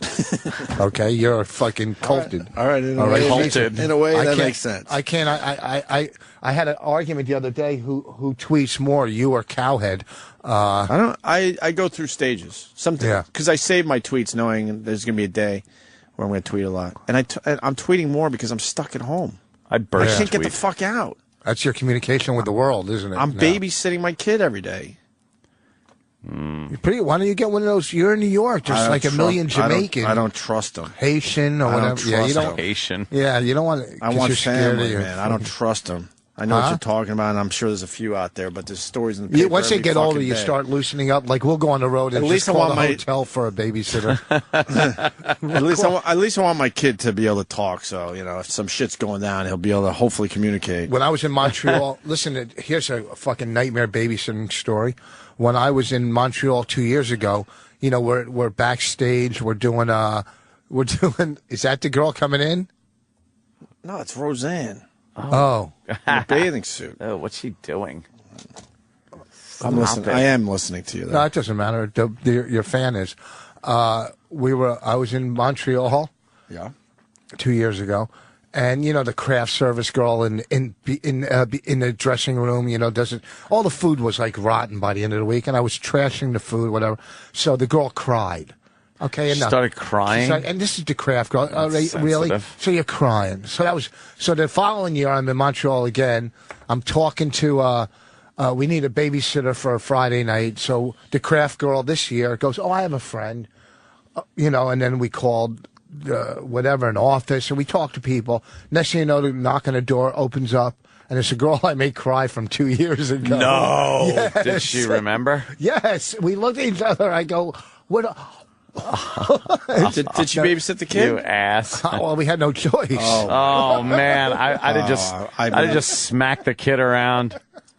Fucking your father's an asshole. You're taking chances, dude. It's tough, man. You can't. Here's the thing too. If you get a babysitter and something happens, like what the fuck? But something could happen with a first cousin or an aunt. I understand or anybody. You know what I mean? So it's creepy. There's probably family members I wouldn't allow to babysit. Roll the dice. But some, you have an interview with some big, huge Jamaican black woman, and all of a sudden you're like, all right, yeah. No. You need Mrs. Doubtfire. I don't know, because they're weirdos, too. You know what's even the weirdest? When you go to a preschool or a daycare, and there's a guy working there. Dude. That's creepy. Yes, you're absolutely right. And I'll tell you something else that I haven't brought up in this show. When I walk my kid around Manhattan, you so see how many fucking creeps are walking around. Holy shit. Your eyes are wide open, and you see stuff, you're like, holy shit, that guy is a fucking creep. Yeah, don't. I never noticed this before. Don't come up. Well, I do the dumb thing with the kids on my, chest in like a whatever they're called.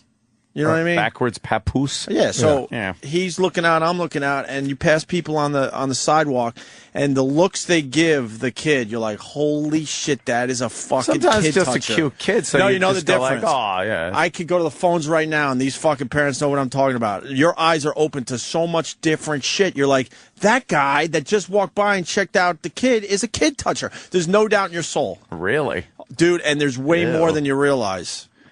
Way more than you. I'm telling you, I'm not even fucking going for the bit. You know what? I mean, you can make it into a bit, but I'm telling you, you see some shit that you never saw before you had a kid. The worst, they'll come up to you and they'll touch your kid. Like, my kid's not a dog. Don't fucking pat my kid. Yeah, or the worst, you take him into somewhere. And I said, they'll go to give your kid like a lollipop. I go, whoa. The first thing you teach your kid is not to take fucking things from strangers. The parent is right here. Give it to me, and I'll give it to the kid if I want to. Right. Like, we were in the store the other day. I swear to God, we're in the store, and my daughter's yelling, in the post office, I want a lollipop, right? In the post office? In the post office. She just goes, take me, I want to go get a lollipop. I want a lollipop. So maybe they're selling lollipops. That's a code word for anyhow, she goes, I don't know. So I go, you're not getting a lollipop. I have one at home. We walk out in the parking lot. Some lady goes, I got a lollipop in my car. No, that's thank you, man. Yeah, I want one that's been in your fucking car. Two ladies offered me lollipops. But in all fairness, you also see people just being nice. I know. Nice people are idiots. But you do see, Look, the phone's lit, Ann. I don't have to go. Really? But you see that? Yeah. Your eyes are open and you realize, oh my and it's people you see in the neighborhood. You're like, oh, what, that guy? Really? I always assumed it was like, when you see a puppy or something, it's like, oh, that's cute. So you see a Never kid, in my it's life like, did I oh, ever do No, that. you get that. Never. You get that, and you know the difference. I can't explain it. It's a feeling, and you're like, wow. I don't know. I don't see. I'm not the kind And male of guy. babysitters? What the fuck's that Nah, about? you ain't getting any Well, of those. What is a Take male our kid to babysitter all preschool, about? but the guy that They'll he's two-knuckle a kid in a fucking second. Two-knuckle? Yes, a male babysitter. Stop it. Go out and get a real job, you fruit. What are you doing? You're the worst. Camp counselors, anything. Yeah, that- yeah, men- anything There's with certain kids. jobs men There's exceptions. There's an exception, certainly. But Really? in general, no fucking way, I'm man. suspect of any guy that spends his hobby time with kids in any capacity. I'm even talking your soccer coaches, Boy Scouts, Boy Scouts, things like that. I'm suspect of every single one of them. Well, the coaches are sorry usually guys out there. The coaches, it's because the son is on the Well, how team. about the guy coach that coaches the girls' soccer team? Yeah, that's a guy that's smart. Oh. No, I mean like not a high school soccer team. Okay. I'm talking like 8-year-olds running around kicking each other and But what? you know what that's We're all about. going out for pizza. Hey, everybody, come on, girls, pile on top. I still say a guy that decides to become a gynecologist could be the smartest man in the world. Well, and then they'll downplay because they know their wives are listening. Yeah, look, we look at Dirty Snatch too and But Old it's not Snatch. a crime what he's doing. I'm talking about these guys that are around fucking kids. I was leaning toward, when you got girls like leaning over with skirts playing field hockey, why wouldn't you want to be the fucking male coach? Because that's why pedophilia. wouldn't you be? Well, no, high school. No, would be fine. pedophilia is when you start doing something about it. No, you could be pedo at like. Oh, really? If they're. Oh, I'm just a peeping Tom. If it's elementary school, it's terrible. Oh, thank you. Junior high, you start looking, seeing who's gonna be hot. Junior high went from voice of reason to creep again. And then high school. Hold on, junior high is a gray area. Let's just say gray area. You could start telling who's gonna shape up. That's like the fucking That's when you're it's like I remember being at my daughter's basketball game. Yeah. Right. I'm watching the game and I lean over to the guy and go, "Hey, is that one seeing anybody?" That's good. Yeah, it's something to do with guys. Anytime a guy's involved with kids in any way, it's creepy. It's creepy. It is. It's like, well, why would you do that? Like, there's other shit you could be spending that time doing, but he likes doing it so much. Why? Why wouldn't you want to be the high school coach for the field hockey team? High school, you would. Well, field hockey, I'm saying high school. lesbos. I'm talking about the guys that are fucking, taking the kids in the SUV, and they're like 8 years old from the soccer game, and it's like, what's this guy doing? They're all praying that they're not the last one to be dropped off. No, you can take me now. Yeah, why don't you sit up here? You can sit up here. There's no one else left. I mean, you might as well, So, good job today. You pat her on the leg. Good job you today. You really hustled out there. And then you don't remove your hand on the last pat. Do you want to help drive? Yeah, come here. Over here. Yeah, why don't you come here? Come here. Oh, it's how creepy. You don't move your hand. And then you just turn around with your digital camera, smile. You just start taking pictures of her. Oh, God. Dropping her off last is totally out of the way. Hey. Like, even the kids are questioning, like, she was one stop from the soccer field. High school coach that has the pool party. Smart or perv? Brilliant. Brilliant? High school, brilliant. Brilliant? I'll never diss the high school thing. Junior high, pool party. Again. We'll call it the gray area. You're looking at the minor leagues and seeing who's gonna, who's got Shape the up. arm, right? Who's shaping up? Who's gonna go to the majors? High school's even creepy. High school's not creepy. I remember. Yes, it is. No, it isn't. Did you have a coach? Not to look, to do shit, yeah, but to look and say, "Wow, that girl's fucking attractive." It's basic human nature. No, to look at a high school girl to someday she'll be very attractive. To look at a high school girl and go, and say wow. she's hot. and say she's hot? You're lying. It's basic human nature to look at something attractive and go like, "Wow, she's pretty." There's kids that are there are kids that are 7-year-old. They're 7 that you could tell when they get older could be a model. Well, then you'd say, "Well, that girl will probably be hot when she gets older." So but in high school, they're already cooked. You go like, "All right, that girl is hot." Mm-hmm. That's it. I don't know. And then once they grab that diploma, it's all downhill from there. Oh, the second they throw that cap in the air, fucking time starts ticking. You start throwing your cap around. Tick tock. Oh God! Why we're veering off my list. Not really. We're kind of on. We're on kids. We're on kids and touching. This would never happen on the road. 17's legal in New York for anybody. Aunt knows. I go through all the laws. Yeah. What are parents think? Dakota Fanning, not even a funny kid toucher joke anymore. She's 18 today, or I don't know how old she is. The girl you're seeing is 17. The girl that comes in the studio. I don't know if you're still seeing her. 17 today. Is just as good looking as anything on the planet. Yeah. She's beautiful, and she follows all the comics on Twitter. She doesn't follow me though, but all the other comics. So I'm not a big fan of hers anymore. You can tell. You know what? I'm sure she'll follow you now. I mean, she's following everybody else, you know. Do you tweet too much? No, I barely. I do once or twice, maybe 3 times a week, 4 times a week, 5. All right. I'm not a big one. We'll have to remedy that. You know, I had a good one a couple weeks ago. Did you? Yeah. It's not just plugs. Plugs. I said I hate all of you except one person. So you can't erase me because you might be that one person. Oh, that's good. Yeah, use that element of doubt. It's like the one blank in the shooting when they have a fucking firing squad. No, I barely plug on Twitter. Well, you should, though. I do once in a while, yeah. I have 11. Aunt just doesn't want you plugging too much. Here's the thing. I got 11,000. It's really smart for marketing. Oh, yeah, but absolutely. I have 11,000 people following me, so that's 1/4 of a person in every market I go to. I mean, if you don't have fucking 5 million people following you. If they're all right around the club you're going to, you're golden. Right. Roswell, Atlanta this weekend. Yeah. Right. Where are you going to be from again? there? Wow. At the Funny Farm in Roswell. Yeah, let me take this phone call because all the parents are trying to get in. Got Tom in Connecticut. Tom. Hey there, Tom. What's up, boys? Hey. Later. Totally agree with you on the freaky, skeevy scumbags that check out your kid when you're at the park, man. I took my daughter to the park when she was 2 years old, and there's just a guy sitting on a bench. Mm-hmm. He's sitting there, just nothing, and like 20 minutes after there, he just left. Yeah, but how do you know that? No, Rich. Yeah. I know. I can't believe you're not on board with this one. No, I am. You just see things so differently when you're walking around with your kid. Know what the worst is? When you're at the park with your kid, after you just got divorced, and you look to see who has rings on their hand, to see the other divorced parent that's there, and it's so depressing because sometimes you'll see a family, then you'll just see the single dad that gets his kid on the weekend and he takes him to the park. It's a sad, sad, sad day. Okay.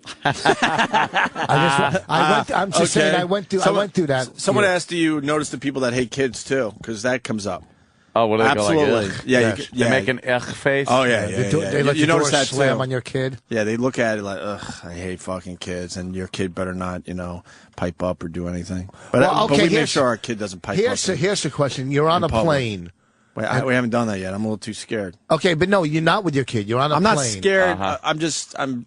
I don't want it to be a scene. No. I don't if you were on a plane by yourself, you're on a plane by yourself, right? And you hear not you because you don't have a kid. You hear a kid screaming and crying, and do you get mad or do you go, well, I understand? Ridiculously mad because it's not my kid. Yep. But you understand though, don't you? No. I mean, you're going, I have a kid. I can see it happening. No, we've done our kids on plane stories over the years. Like all I ask, honestly, in the end, is you try. But a lot of parents don't even try because they're like, he's going to cry. What can I do? No, of course the kid, he's on a plane, his ears hurt. They don't even try. One stupid, should we tell the story in first class again? Where this kid's screaming bloody murder because he wants candy. It's a long fucking flight. God. I forgot where we were going. It was when we were flying a lot.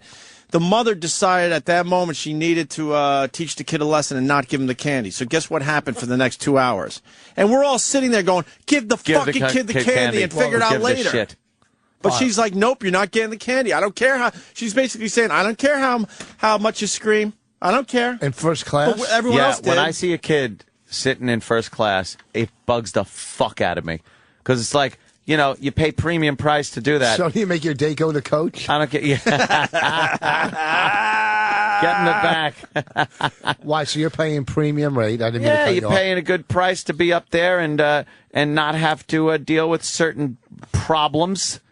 And I don't want fucking kids in first class. I hate if they're quiet and I don't even know they're there, then I don't give a shit. One time, but once they start crying, boo. We had our daughter in first class. She was perfect because we all got bummed. I was sitting in first class once. I'm not bullshitting.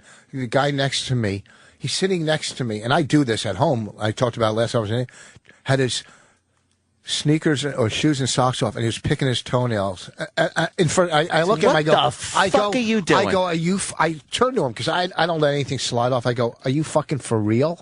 Are you really going to do this next to me? Yeah. You're fucking not even from a third world country. You're an animal. Put your socks on." I told him, I was in a fucking restaurant recently, and I'm at the counter, and the guy next to me is blowing his nose. I go, "You fucking for real? I'm eating." I mean, he wasn't a big black dude. He was just a regular average white guy. Well, yeah, so easier But to yell that doesn't at, fucking drive you nuts if you're sitting there eating and some guy's blowing their nose in a restaurant? Yeah. Go to the bathroom, do it there, whatever the fuck you need. Yeah. People are just inconsiderate dummies. They're dumb. Yeah. People are fucking dumb. They have no social skills. They're selfish as fuck.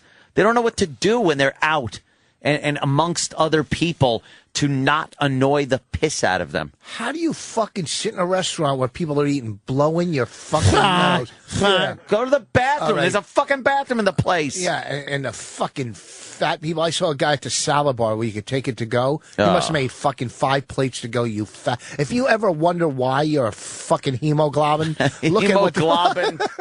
It's blood. I can't even put it on the list. It's already there. Hemoglobin. Right, you see how long your list is, by the way? It's giant. It's unbelievable. It really is. It goes down half the door, and then there's 4 columns of words that Rich has mispronounced. Yeah, fucking people. In first class, I'm flying first. I get bumped up tomorrow. Ooh. I already got bumped up. It's only a short flight, Atlanta. But when I fly to Seattle, I'm in first. Yeah, you got to on long and flights. I get aggravated if I'm not in first. I'm in coach. You know, sometimes I don't get bumped up, or and someone just the fact that they sit next to me. Okay, here's your space. Here's mine. If I've almost said to people, see, there's a glass wall. None of you should hang. Not one piece of you in my space. In my space, because I'm making a concerted effort to not do it to Yes. your fucking seat. Yes. And I think about things like that. It's like, we're fucking assholes. When I'm driving, if I see fucking headlights really coming up on me and shit, I'll put my blinker on. I'll put my blinker on, get out of the way. I actually scan my mirrors so I don't make a fucking parade behind me when no one is in front of me. And the people, and you pass them, and I look and go, that figures. Every time I go, that figures, because you know what? They really are the worst drivers in the world. It's a stereotype, and I'm not even going to say the race. I'm not going to say it. I'm writing. They are absolutely the worst fucking drivers in the world. Let's see if we have a match. Well, I know. Okay, I already have it written down. It's the second one. No, not Pirates. No, that's like second worst or something. Oh, you're talking about? I'm talking your typical. Everyone knows. Oh, yeah. Dude, every time I'm on the road and someone's doing something fucking ridiculously stupid, not just a little stupid, ridiculously stupid, I will turn my head. Oh, yeah. Okay. I'll turn my head and go, yep, there it is. And then I blurt out the epithet to myself in my truck, and I pass him, and then I cut the fucking right in on him. And then I take my driver's side wheels and I go right into the shoulder and kick rocks and sand up on their windshield. And That's yell, the best move. And yell, of course it's another David. Or something like that. Thank you. Know what else? Know what drives me fucking nuts? No. From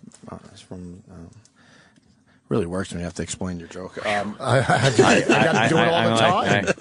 You know what? People crickets. No, it's not. Yes. No, because people now are thinking it's Jewish people, and no, they're not bad drivers. Remember Yes. Why am I doing this to myself? I'm just making it way Okay, worse. when you hit your golf ball on the side of a hill, what's it on? That's way better. When there's a weakness in your armor, dude. Okay, when this joke, by the way, is so bad that I just did. Wow. And I can't even explain it because then I give away Ant's fucking secret. What are those? I can't tell you how bad this is right now. When those little cheese crackers, what are they called? See, that's way better. Way the fuck better. No one else drives me fucking nuts when I'm sitting in first class and someone puts their fucking luggage above one of our seats and then walks back to coach. It's like really? That's not your fucking seat? Nope.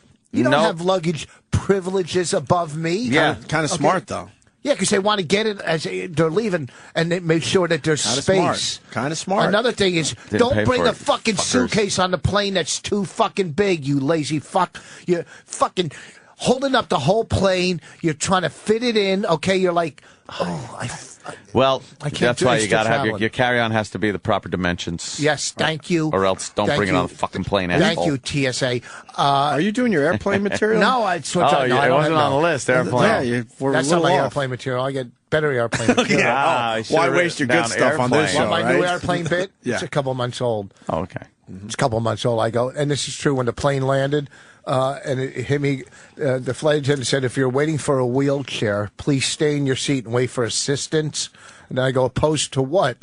Falling in the aisle and laying there like a human speed bump? If you're waiting for a wheelchair, please don't sign up for the Taekwondo tournament and quit being a burden on your family. It's kind of funny in the moment. It's not a bad good. little bit. I like it. Little. Hey, let's go to a sketch. All of a sudden, he turns into Brian Regan on radio. So, do the donuts. All right, before we get to the next topic on your list, we got Ray in Tennessee. You can call me Ray. Oh, Ray. What's up, Ray? Hey, when I was deployed to Afghanistan this past November, I was reading in the Stars and Stripes, the Army magazine, whatever, and there was an Air Force guy out in Germany that he was babysitting families' kids, and how he would he'd ended up molesting like 7 little girls. But what he was doing way was to keep it fun. Jesus. He would go up to these families or whatnot, and he would be like, "Yeah, I have a lot of problems, or it's really hard being in." I don't want to hear that. You cut the guy off? I don't want to. Yeah, sometimes you just hang up now. Oh. Yeah, It's a lot easier. Kind of trying to keep it fun today. Yeah, that is kind of tough. Like, I can't watch movies where, shit like that happens, or the kid, Really? is fucking. It's great. Or the kid gets kidnapped, and you can't watch those kind of movies. They're fucking tough. Voss would be on the phone. God. Would you take $500,000 and a car? Which leads us to bargaining. eBay. Bargaining, eBay. Rich, you like the eBay? Oh, I love it. First of all, this can never happen on the road because you spent 20 minutes on one topic. Exactly, yeah. I would have been in my car already listening to you guys still talking about the topic. What, are you kidding me? Do you turn on the radio station and do they ever talk bad about you after you leave and stuff? No, I've never turned. One time I think I turned it on somewhere, but no, I don't. 90% on the road kill, but there's times where, like when I used to go with Bonnie, she would just get me in so much trouble. We went into some radio in Florida, Monsters or something, and there's like 7 people, and we walk in, and Bonnie goes, "All right, who's the main monster here?" She just started smashing. Like, I smash him in a fun way. Yeah. She does it in like, Vicious. Like, why am I here? That's Too a good funny for this. line, though. I know. She's had us kicked out of a couple places. That's awesome. We went into a meeting once. Big executives at NBC or whatever, affiliate of NBC. We didn't ask you about this. But I'm talking about, and they go, "Where you from?" And she says, "My mom's pussy." That was her opening line in the fucking meeting. I swear to God, there was the black lady, the Chinese guy. Good for her. And she goes, "My mom's pussy." Obviously, that meeting tanked. So We probably gotta head toward a break. Unless you got reminds me of- something big on that list. Well, she reminds me of Pirates. Pirates. We'll talk Pirates Somali after the Pirates. break. Because we might be able to We got John Leguizamo. Leguizamo. Thanks for saying that, because I have a tough time saying that guy's last name. Leguizamo. Funny Farm in Roswell this weekend. Next week in the Stress Factory. Are you going to make Mr. Leguizamo have 5 topics? No. Golf is on your list, and we got a guy that wants to give you free golf in Atlanta. Matt in Atlanta. So. Matt.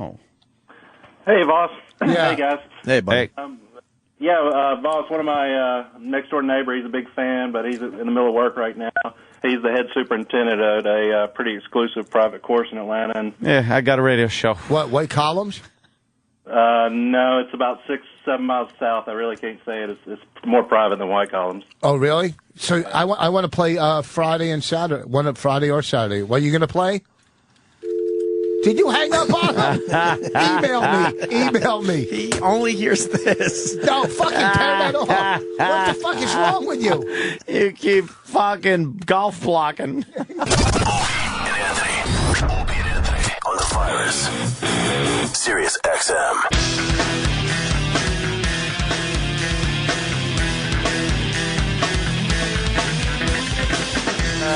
All right. We're going to have a big star in studio in a few minutes here. A big star. John Leguizamo. Yes. I think I said it right that time. Yeah. And Fisher Stevens. Yeah. Who's more like a, Producer now. Producer now? He's producing the new play. Yep. I heard the Morning Mashup. Ghetto Clown. Morning Mashup went and saw John Leguizamo and said the play was really good. Yeah. I saw his one-man show a few years back. I think we were at NEW. And fuck. Good. Yeah, man. Yeah. Guy knows what he's doing up there, obviously. You moving over there, Rich? All right. Yeah, I don't know he's why moving over there. But No, that's good, because I like having you as a buffer. What do you got? I don't like having the guests next to me. Is that rolling? I don't know why. Am I young enough to be next to you?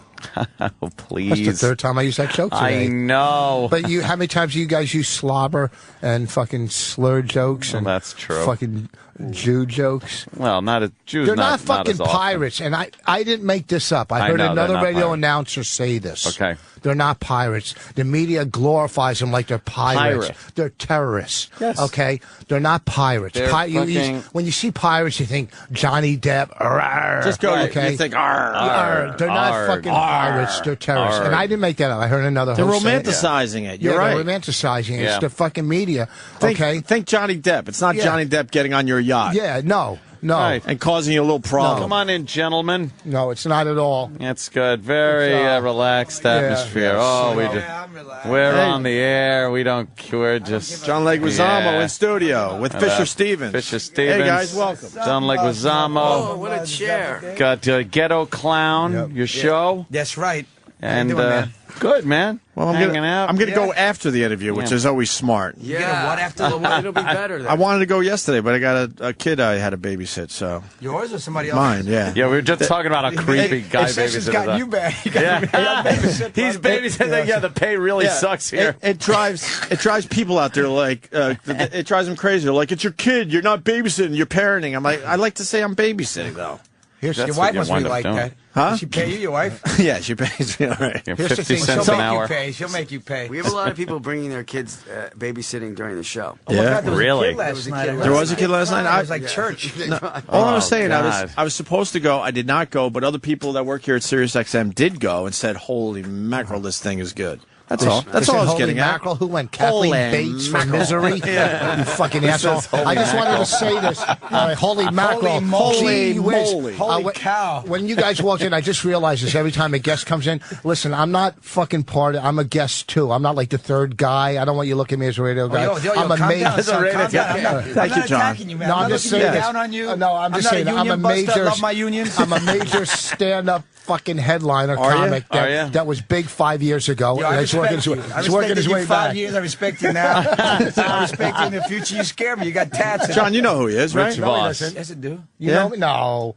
I know all Rich your Voss. partners from back in the day. Well, I can't really remember. I don't know anybody right now. I'm kind of tired. See, he's being polite. That was him being polite. I don't care. Listen, I know he doesn't You're know a me. shitty radio guy like us today. Yeah, I'm really. listening Don't to try me. to Look, talk deal your with way it. out of this garbage. Right. Listen, You're as big a hear that, hack as Fisher. we are right I'm now. here plugging just like they are. So go fuck yourself. And I said this on radio once on this show. Broadway show how or some hot- shitty comedy club in Atlanta. Yeah, that's the same thing. Listen. Okay. Sorry, Fisher. I was saying how hot he was where he played the transvestite. Remember I was saying that when we were talking about transvestites? No, not that. We're not going there. Are we? Holy shit. Jesus That's 10 Christ. years You know how ago. much prison mail I got for that? I bet. That's in the show. Yeah, somebody gave away my address online at that time, and I great. started getting all this prison mail from a couple jails, and I was like, I was gonna have to move. I was scared. Were you just being? Were you just being the most straight ahead, not doing anything illegal guy at that point, knowing Oh my that God, if I you didn't went even in, you would jaywalk, just 'cause be I the knew, queen? he'd be You would be done. the queen of the weight room ball. Exactly, man. I'd be somebody's prison bitch. They're still waiting for him. Big Bubba, chocolate thunder. That does kind of suck. That like it's like men dressed as women, and you were the hot one. I know, yo, exactly. I was too good, too good. It's too good.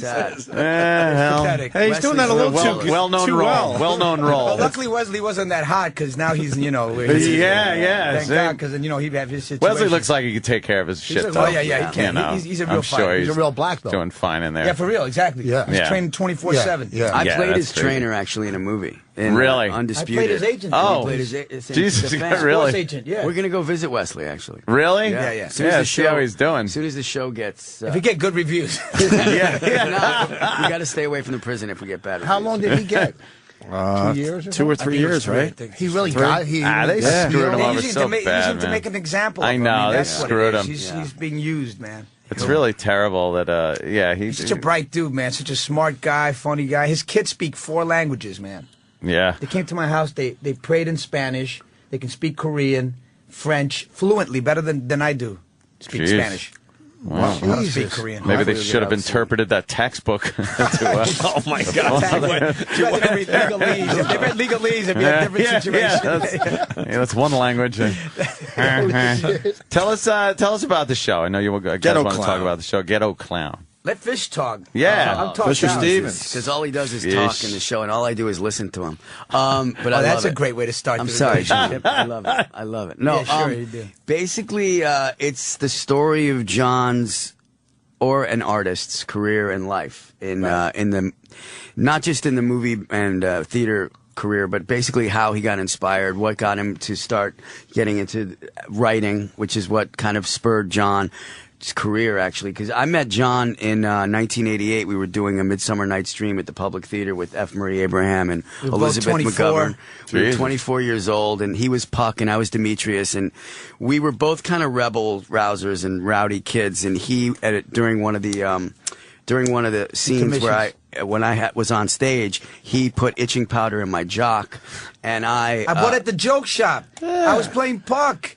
I was I'm the funny guy in the show. I want to be the funny there guy. you go. Have him itching his balls while he's trying to exactly. do it. So I'm itching my balls. I know exactly who it is. So I But knew. you screaming, dog. You were screaming. I was. Because that itching That's just powder not is fun, man. bullshit, man. Because it's actually like fiberglass. It's burning powder. Yeah. It's like little What, you nettles put it on that it, get you in. put it on every morning? No, but I do Can't remember get my doing balls some in. attic work. I didn't always have this cushy job. I used to crawl around in attics, and that insulation itches. That shit makes you itch. And that's what they put in the thing, and he puts it in my jock, and I'm screaming on stage with Elizabeth McGovern. She thinks you're hot for her. She but thought it's just your balls on fire. that's what was hot. And then, so when John went on, I took shaving cream, and I shaving creamed his next costume and his entire dressing room. In my backpack, in my shoes. All his shit, his scripts, his shoes, everything. We both got fined by Equity. Actors $300 Equity That was fined big us. time. Really? Yeah. What, got a harassment thing? But Harassed each other, yeah. Actors Equity is a great union, but they play. Well, anyway, we don't want to get into the union discussion today. But I They just- should have let you. There is be. no union discussion. The union's rule, and that's it. So Shut up. So we Shut up. Shut up. So I've known the guy a long time. Then we did Super Mario Brothers, and while we were doing it, he was always writing. And he'd already done one show at that point, Mambo Mouth. Right, But he right. was writing his second show. He'd be shooting all day. You know, we'd be shooting, and then we'd go play basketball. Well, I'd have to write because doing Super Mario Brothers, that movie sucked. Let's be honest. And I had to feel like I was going to do something better with my life because that movie might have ended my career. Oh, shit. So I was in panic mode. Quick, get me a pen. I So gotta write Fisher something. would give me shrooms and stuff, so I wouldn't. I'd calm down. I helped him write Spikorama in a different way. I was his dealer. So then I was kind of blown away because Super Mario Brothers actually did ruin my career because I didn't write anything. Shit. So you weren't writing. Anyway, I know I needed to write, but so about 2 years ago, John did workshops of this piece and asked me to, and it was a very interesting piece about his growth as an artist, and we started working about 1.5 years ago together, and here we are on Broadway. And but this show is like we're trying to do something that's rawer, more dangerous than everybody's ever done. Take that one man show because I've done a couple already, so we wanted to go balls out, and it's been scary. It's been a little tough, a little. Got a couple lawsuit calls and stuff. Oh, like really? That. What, from mentioning names and some people, just talking about shit honestly. Exactly. He's pushing it, and even people who aren't celebrities, called me up and said, you're saying this about her, and you can't say this because you're not a doctor, so you're not allowed to make. I was calling her a psycho. Can you say in my opinion? Oh my God! Yeah, you can't say my. If you say my opinion, you had problems, huh? Well, I'm an entertainer. Yeah, in my opinion, then you can't. You're allowed to say it, but it's still. Yeah. You still could be taken to court for that. But John's also, I think, you're going to dark places in your own life about yourself. Right. He's revealing shit about himself that he's never revealed before, or that I was scared when my wife saw it. I was afraid she was going to leave me. Right, but she loves him now. She got lucky after he saw it. Do you feel like, because you've done a few one-man shows, do you feel like you have to try to top yourself? Absolutely. And then the pressure must be on. Always. So now you got to get more dangerous. You got to let people in a little more. You got to try crazier stuff, and it just go further, man. Just reveal more. I mean, in some ways, it's incredible as an artist. As a person, it sucks a little bit. You put all your dirty shit out there that you don't really. You want to seem like you're at the top of your game. I wouldn't even try to compare any aspect of your life and celebrity with mine, but on this radio show, okay, there is none. That's what I meant, Rich. But on this radio show, we've noticed, and me and Opie have talked about this. When you're having a slow day and there's nothing really in the news, you find you just start talking about shit in your life that you never would wanted to talk about. mention. And now you would never mention talk about it. Hell no. It's called doing a fifth step. That's what it is. It's where you air out all your dirty laundry. This 12 step. How many steps is it? Is that 12 steps? 12 step? Yeah. He's 25 years sober and he wants to tell you. 25 years sober. Right. Congratulations. See, you got your crack, free base, everything. 25 years of wasting time. 25. How come you still have your teeth? You did crack? Those are fake. They look good. He used to blow guys for crack. No, I didn't. No, because you kiss it doesn't mean it's a blowjob. Okay, if it doesn't cross your gum lines. He would wear. Okay, you're not in the club. So Mickey Rourke before he had his surgery. Yeah. Thank you. If that's whatever. That's a compliment. That is a compliment. But when you air out all your stuff, it frees you of all your fucking inner demons. No, it's true. It's true. I mean, it totally. Well, I mean, because what can anybody sling at you now? Right. You slung it at yourself. That's the best thing. And being in the public eye or putting yourself out there, as they say, it makes it so much easier when you do say shit like that because, no one can then say shit about you. You read stuff on the internet, and it's like, I've thrown out crap on this show that puts that to shame. So shut up. Right, exactly. But it's hard to cross that line on yourself. Yeah. Now, early on in the earlier one-man shows, is not a cool thing, you know what I mean? But once you cross that line, then you're kind of okay. I can bitch slap you, but did you realize earlier on in the one-man shows that I'd like to say that, but I'm gonna hold that back. I'm not gonna. Absolutely. Expose that. Yeah. I mean, also because once you put that stuff out there like that on print and in a show, you can't take it back. You know, and like when I did Spicorama, my mom was really upset about the whole situation. Then my father was going to sue me and everything. Oh, shit. And they were all pissed off. And my mom she's really uptight about this one. I haven't even told my father. Oh, now, really? I guess he knows. Well, he'll know. It's on a bus poster. It's all over. But it doesn't say it's about you. Right, but he probably figures. He's not. That's what you should have called it. It's about you. So anyone that looks at it goes, fucking John. Right. Yeah. He's screwing me over on this one. It's not about him. It's about me. Yeah. I'm more attacking myself than you do. Attacking everybody. Yeah. Were you close with your dad growing up? Moments. We have moments of closeness. Yeah. In general, not a lot. In general, not really, obviously. Yeah. Well, not really, but we had some great moments. There were some great moments of closeness. But he was an immigrant. He was a hardworking man, 24/7 player. Not much time for a little personal attention for the kids. Right. He liked to work. He liked the ladies. So there was no time for, the rest of us, which is great because look at me who I am today, man. Without that, I'd be just a regular Joe Schmo. Like the rest of my friends. Everyone in here has one of Santa's broken toys. Okay? You're not the only one. Okay, you can go around the room. Believe me. His father made him his brother, and the father takes showers together. No, okay? it was one time he was trying to teach us how to shower when we were little kids. And that in a hotel on vacation. It wasn't a hotel on Palm vacation. Springs. Go fuck yourself. You're the creep. I love the fantasies you bring up in your head. That's crazy, man. I love the fantasies in your head. Whatever gets you off, Rich. But Rich has the best stories. Oh, please. I got great stories. Way better than what we have. How's your mom? They're Shut all up. fucked up. My whole family was fucked up. Just use me as a pawn in your divorce. But you know what? I broke the chain of dysfunction with my kids when I got divorced. I didn't fucking come see them every other week and fucking try to get the whole visit in on, hit them, take them out to dinner, buy them toys. I spent time. I raised my kids. Okay, so I broke the chain of dysfunction. So you can't, whatever happened. Your psychobabble is disgusting. Go fuck You want a hug from everybody in the room? Yeah, what do you want? I was digging it. I was like, whoa. You were digging it? I thought you were going to say you abandoned your kids. You just didn't see them. No. Cycle. Stop wasting the time. He breaks the chain of dysfunction by leaving his family. Yeah. No, that's nice. I'm white, man. Fisher, we That's a big confession. There's something going on. I don't think people knew that yet. Yeah. There's something going on in here with one of the guys that works here who insists he knew you or knows you or knew you in college or whatever the hell it was. I was in college because I didn't go. Okay, already. My God, this is already brilliant. it's screwy. This guy says you guys were best friends for a week, and then like blew 'em something off. happened where you weren't friends anymore, but like you hung out and were really friends for a week and played basketball. I'm just right? calling severe bullshit on What's this his one. name? Me or talking to him? Yeah, Wait, don't even say his name. You're always playing b-ball. That's true. Yeah. I want to see if Get Fisher in here. even Get recognizes in here, him. Mars. Now, do you know this guy? Fisher, you look scared. The look. I know him. The look. You of- know him. I know him. He's put on weight. He lost a little Lost some hair, put on weight. But we didn't go to college together. No, I assumed you went to NYU because we played ball there all the time. I was a member of the gym. There you go. All right. Okay. All right, so he's partly right.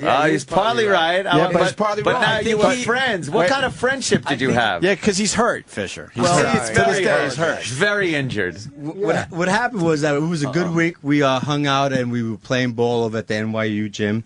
We actually What year? That was, I think, in '88 or '89. He was doing short circuit too. Oh, my kids saw it last night. They love it, Fish. That was like But he 80, they played the first Indian man, the white guy to play Indian man. Yes. Nobody was doing that before. Now back you then. couldn't do that. Now you couldn't get away with that. No, An Indian guy would be like, I want that shit. You'd be like, They'd outsource your ass.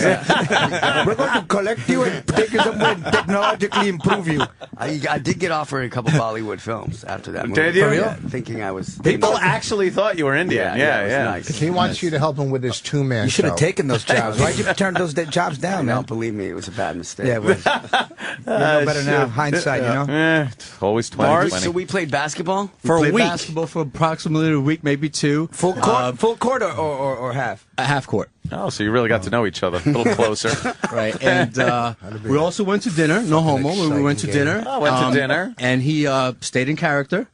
We went to an Indian restaurant, and he spoke to me. I was Indian yes. I said that already. I was a method actor. Yeah. I was So- trying to live the life of the Indian. I actually went to India and almost died doing research. I decided. Really? My stomach. I had the worst dysentery. I decided Oh, I was man. from Gujarat, from a poor village. So I went and lived in a poor village, but where there were no toilets, and happened to get dysentery, and basically sat in a river for a week. Wow, man, that's crazy. You could have just gone to the Indian restaurant around on 6 days. That's all I needed to And do. got the We same could have hung thing. out the Ordered whole the hot time. vindaloo, and you I would have been in saved a lot of toilet. money too, and heartache. Yeah, I don't think. Now the thing is, he's remembering this stuff. I don't think he's really remembering doing any of this with you. Like, he remembers the method acting, the Indian restaurants, but I don't think There's no story Marcelino's. with him. There's no like, oh, he cracked me up. Oh,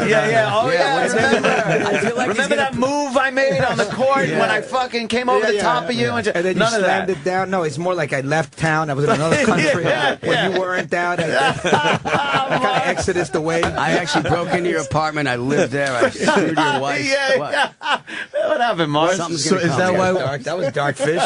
Damn, where'd you go with that one, man? It's these guys. I'm getting their energy. I like the way he blames everybody else for his own dark shit. evilness in this place. He's right. You do it a lot. You blame other people for your shit. He's a method actor. It's a horrible place. He felt the vibe and he went with it. The studio's an awful place. But Mars says, Fisher, that then you blew him off after this unbelievable weak relationship. It's just all of a sudden you dropped off the face of the earth. Because he probably had another movie. Filming a movie. Dummy. Familiar to me too, man. Who are you? I'm Puerto Rican, so that's why. That's why. Yeah. You're like a cousin or something. But John did go to NYU. Cousin or something, yeah. I did go to NYU. John I dropped did go out, to but I went there. But Mars wants to know. NYU, the evil empire. Mars wants to know why that you blew off stayed the there. friendship that he thought he had. Sorry. Because I was probably an egocentric, young actor full of himself at the time. And you were just a piece of shit. Exactly. And things haven't really changed. Oh, damn. Did you feel like you guys were going to be friends for years? Hey, I was hoping. You were getting that vibe? Why not? And you were like, oh, man, you probably went home and told everybody, I'm playing fucking b-ball with the guy from Short Circuit 1. Motherfucker. Yeah, but you're Puerto Rican. What do you expect? Jesus, I didn't take it this far when my fucking first wife left me. Oh, please. Neither did she. Whoa, I'm rubbing your clue. Did I pay for the dinner at least? Absolutely. There you go. Oh, look at that. Was it just you two? Spreading around that short circuit money. A little foggy back in those days, smoking a lot of weed. I think there was. You were his drug dealer. I think there were other people with us. I think so. Supplying other suppliers? Okay. See, you don't Ensemble remember cast. the You never did people. hard drugs. You There just it is. Nah. He doesn't remember the other people. hallucinogenic stuff. Yeah. Creative stuff. Just creative drugs. Shrooms, weed. Right, that's all. You were a fucking fanboy. That's right, just baby. telling everybody. And he knew shit. that. That's why and he had to knew it. leave. So he's like, what am I going to do? Hang out with a fanboy? You don't need a yes man. These guys don't hang Everybody out needs with a yes, fanboys. man. Shut the hell up. There you go. What the fuck? The day's hard enough. Life's tough enough. You need some yes people You around need you. some yes man, yeah. Do you man, still you play basketball? Oh, rarely. Look at him. He's into Yo, this room's giving me ADD, man. I can't with all the screens and TV and everything. How do you guys? I how know, do you- really. We fall out all the time. We'll be in a conversation, but you're like, what? Wow, that looks I was cool. watching fucking- I mean, Gaddafi is dressed like Casper the Friendly Ghost. He Yeah, just and they went got off the union air. stuff. Yeah, my he- wife's going to the really union going crazy. What? thing today. Where? City Oh, Hall. really? The union The protest? City Hall, the protest, yeah. Yeah. There's one in New York? Yeah. Yeah, it's growing, man. Oh, you didn't get the email, huh? First of all, I live in Jersey. Second of all, I didn't do enough Oh, that TV says last enough. Your problem. I didn't do enough TV last year for after to kick in for my health insurance. So you're kind of resentful, so you're not going Not to at go? all. No, So why don't you go? Why don't I go to a rally? Yeah. Really? Really? Yeah. And maybe because I'm going to my fucking Save the Whale rally today, okay? Yo, you didn't see the Well, Cove? speaking about the Cove, yeah, Way to go, dolphin. Rich. segue. Way to Nice go, segue, Rich. Thank you. Thanks, Rich. Thank you. Fisher Yeah. Stevens was the producer of the Cove. When I saw, Yeah. Oh, really? Yeah, so he likes see to. He likes We have a animals big documentary coming out. and soon. fishies. About what? It's called Women Aren't Funny. It's a documentary on female comics. Women aren't funny. Women aren't funny. John, it's good. It's fucking our Are they documentary. funny? that's because Bonnie it's good. McFarlane, his My wife, wife is is a the one comic. that's Oh, is doing she? the whole Yeah, thing, That was really. the riotous home. We have And every she's fucking funny. big. And That's she's your fun. ex-wife or your No, present my wife? present wife. My She's ex-wife funny. just moved to North Carolina. What does she do? Who, my ex-wife Yeah. or my new wife? Your ex-wife. What You she said you do? have so many wives to talk She was about. I don't know, I babysitting. can't- I My know. ex-wife was babysitting my kid for my new wife, but she's moving. But this fucking no, the Cove. What are you fucking kidding me? You all right? Yeah, this is fucking. Really? This is some real Well, fucking stuff. during right here. the Crazy, man. during the Golden Globes, when I saw you get up there, Oscars, not Oscars. We, excuse me. the Golden Globes Yes, doesn't. Oscars. They don't acknowledge Exactly. the documentaries. Yeah, The Golden Globes. it was the Oscars. That's a lucky Excuse thing me. for you. Excuse me. No, I didn't mean to That's say true. that. It's just the Golden No, it's Globes. true. They don't care about. Well, you're definitely not going to get nominated if they had a category now after that comment. The Golden. Yeah, I know. After, yeah, I don't think me and Ricky Gervais are going to ever be back in the Golden Globes. Yeah, Well, no, but when I he found out you were destroyed it, involved man. with that, I was like, oh, fuck. You know, that's Yeah, pretty, that was that's an pretty cool. amazing experience, and it was weird because I actually decided to be I had to do. I was filming a whole other doc in a slaughterhouse, and I saw how they were killing, cat. So I decided to become a pescatarian, only eat fish. So I started eating a lot of tuna, and then I started feeling metal in my mouth, run down. I went and had my blood work done, and I had incredible mercury poisoning. It's like a thermometer. I was way. That's right. If anyone didn't feel well, I would just touch them, and I could tell them exactly what. I would turn red up to here.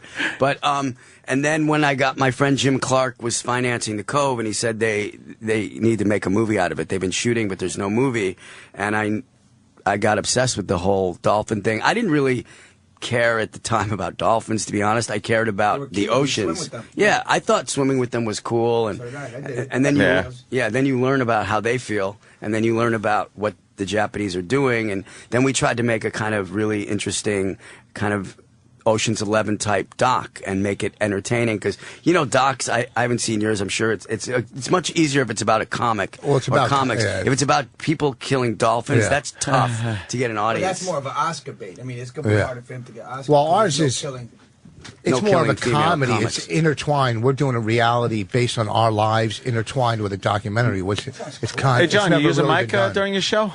Yeah. How about you use one here? I want to be off the record. Yeah, so you guys, are you union? Check my mic. That was a union guy. Union guy. It's intertwined. It's not like it's not an empowered thing. You'll learn from it, but our goal is for people to walk out, saying that was fucking funny. Walk out halfway through it. Excuse me, entertainers are talking now. You fucking fly-by-night CB fucking radio host. Fly-by-night. Shut up, one step above a podcast. Have fun, Rich, because they're going to be gone tomorrow, you motherfucker. You look like Steve Buscemi a little bit. Yeah, a little bit. Yeah. That's the tags. If Buscemi was sick. Wow. I don't like Empire. I don't like them. You don't like us? No. You think John's going to remember you after he leaves? I'm only kidding. You only have us, brother. In the end, you only have us. Yeah, really. Remember that. It's going to be a time when we're just all sitting here and you're there, and you're going to want your fucking plug for the Chuckle Hut somewhere.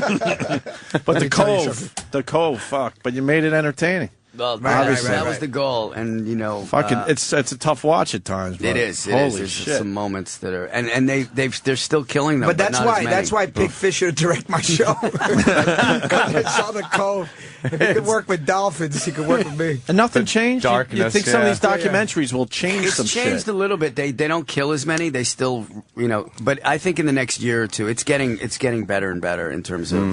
They the banned awareness. the doc in Japan for a long time. Yeah, now it's coming back.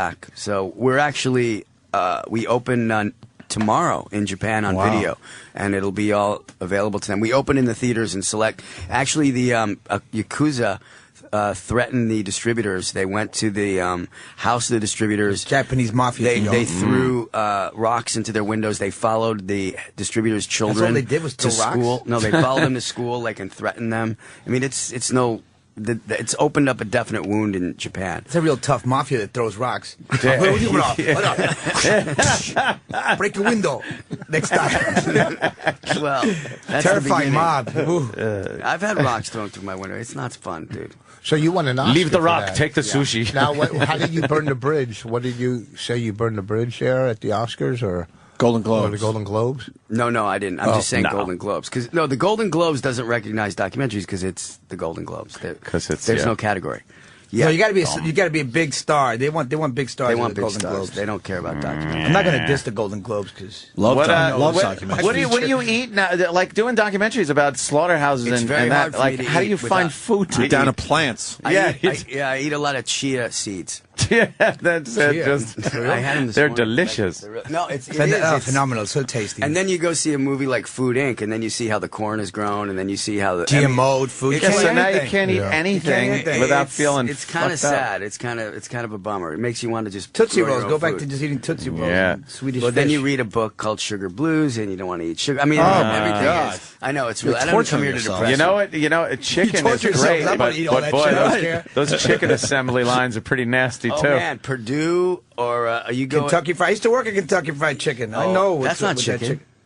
Whatever that is. What is that? You know they couldn't call it Kentucky Fried Chicken. You see, it's KFC because it's not chicken. So they don't have beaks. What the fuck is it? It's processed chicken meal. pieces. It's pieces of. Even the breasts? Yeah. It's I mean, not- I don't eat that shit, but really?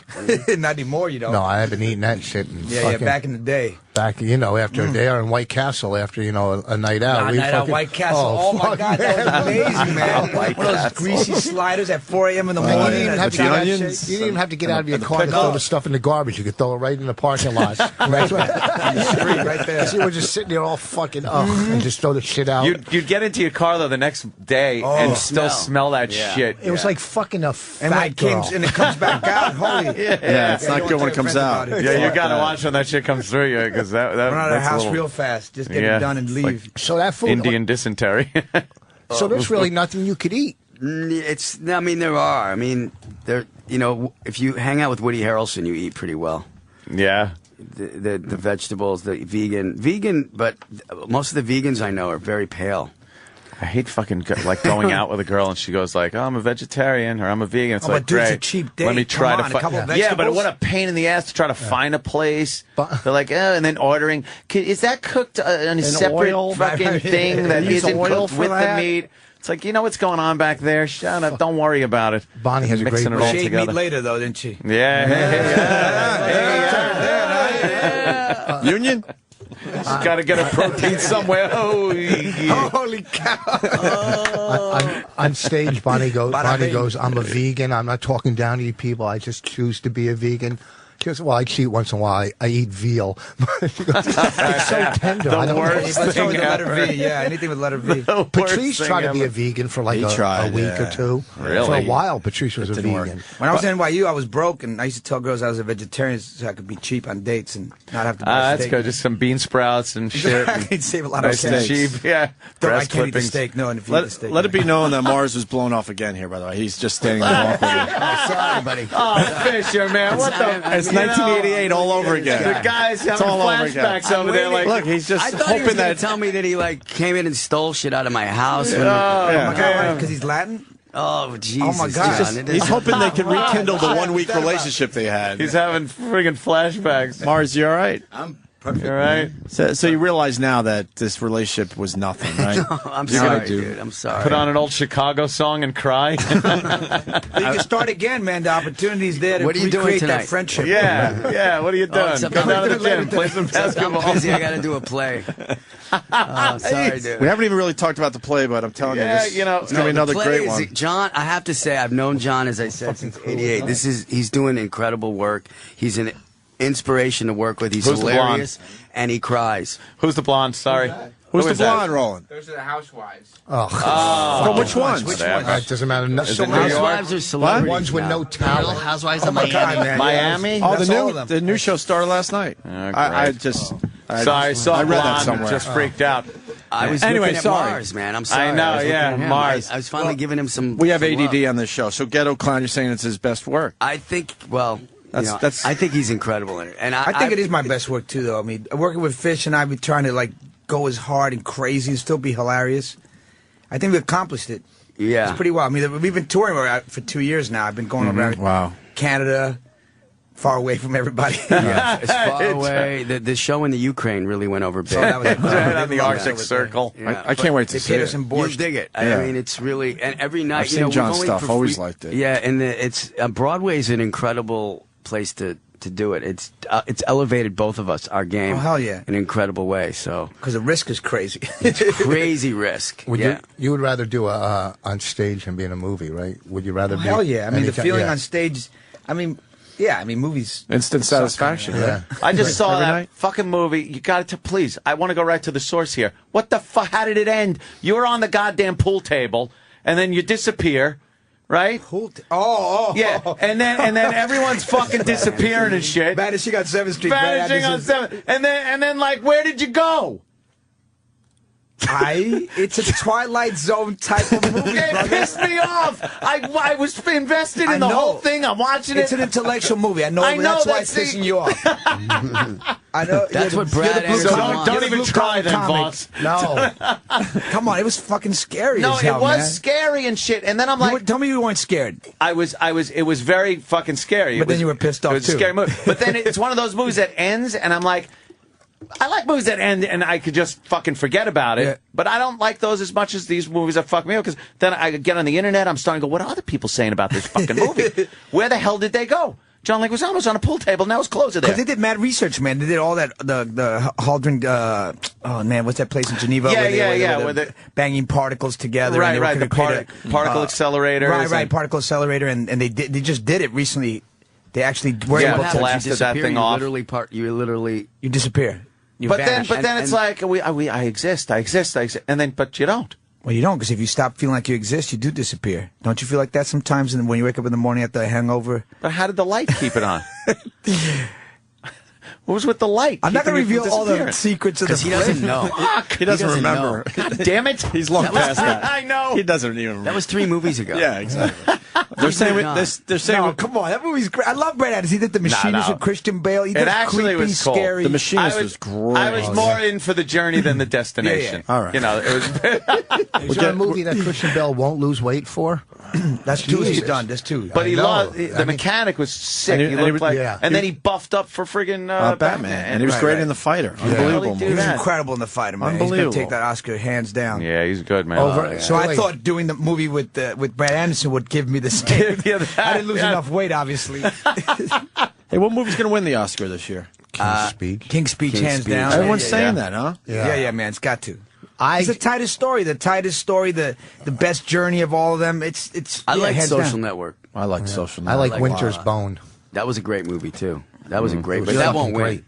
You know what was great about it? You didn't know if those were really actors or people from the fucking Ozark. I like when that happens. It was both. Animal Kingdom was amazing, man.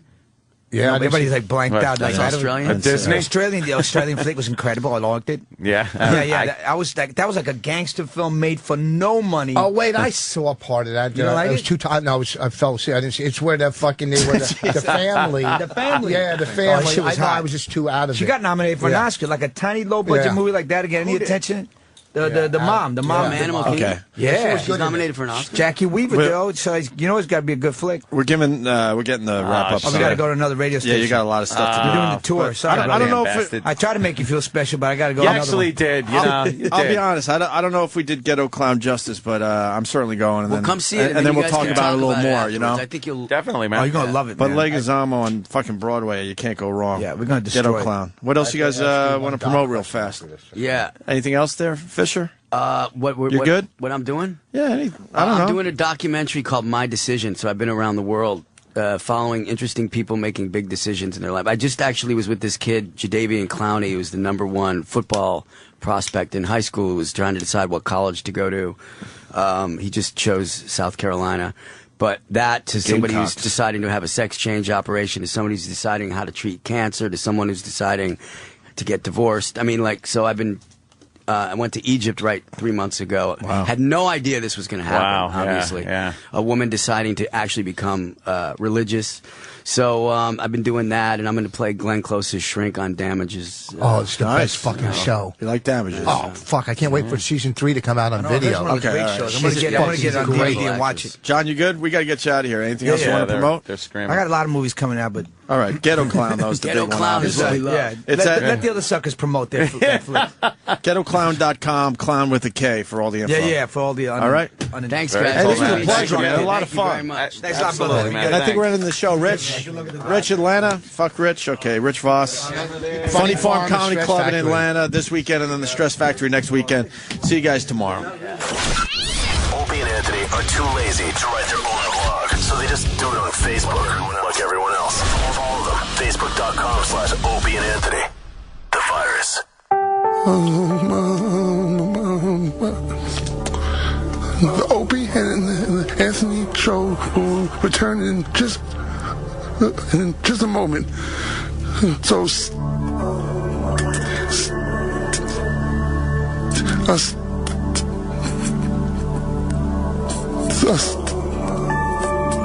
and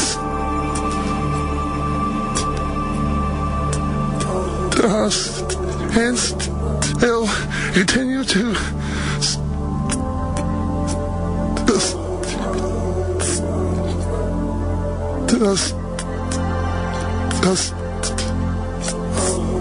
air at your radio. Don't change this station. The vibe is Sirius 197 XM 202. From Stinko Records, it's the new collection of covers from America's favorite derelict. I'm the original Golden Bug. Tippy Tom, Regurgitated. Tom Jones. It's not unusual to be in love without words. He's drunk, smells like feet. It's not unusual. And he's forgotten most of the lyrics. Tippy Tom, Regurgitated chews up your favorite pop hits. She's a lady. Whoa, whoa, whoa, she's a lady.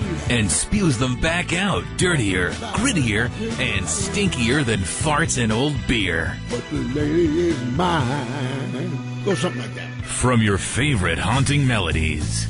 Riders on the storm.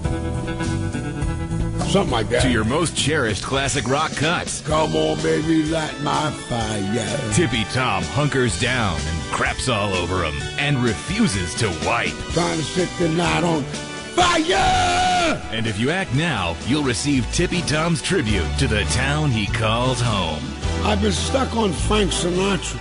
Start spreading the news. It's Old Blue Eyes. I'm leaving today. Meets Old Crusty Eyes. I'm gonna be a part of it. New York, New York. It's a sappy salute to the city that broke his spirit, crushed his dreams, and left him blowing strange men for cheap wine in the Port Authority bus terminal. If I can make it here, I can make it. Tippy Tom. Anywhere. Regurgitated. It's up to you, New York. New York. That's my vote. Wrapped in a special carrying case, brown in the back, yellow in the front, just like Tom's underwear. Call 1-800-NO-T-CELL right now for your copy of Tippy Tom, Regurgitated.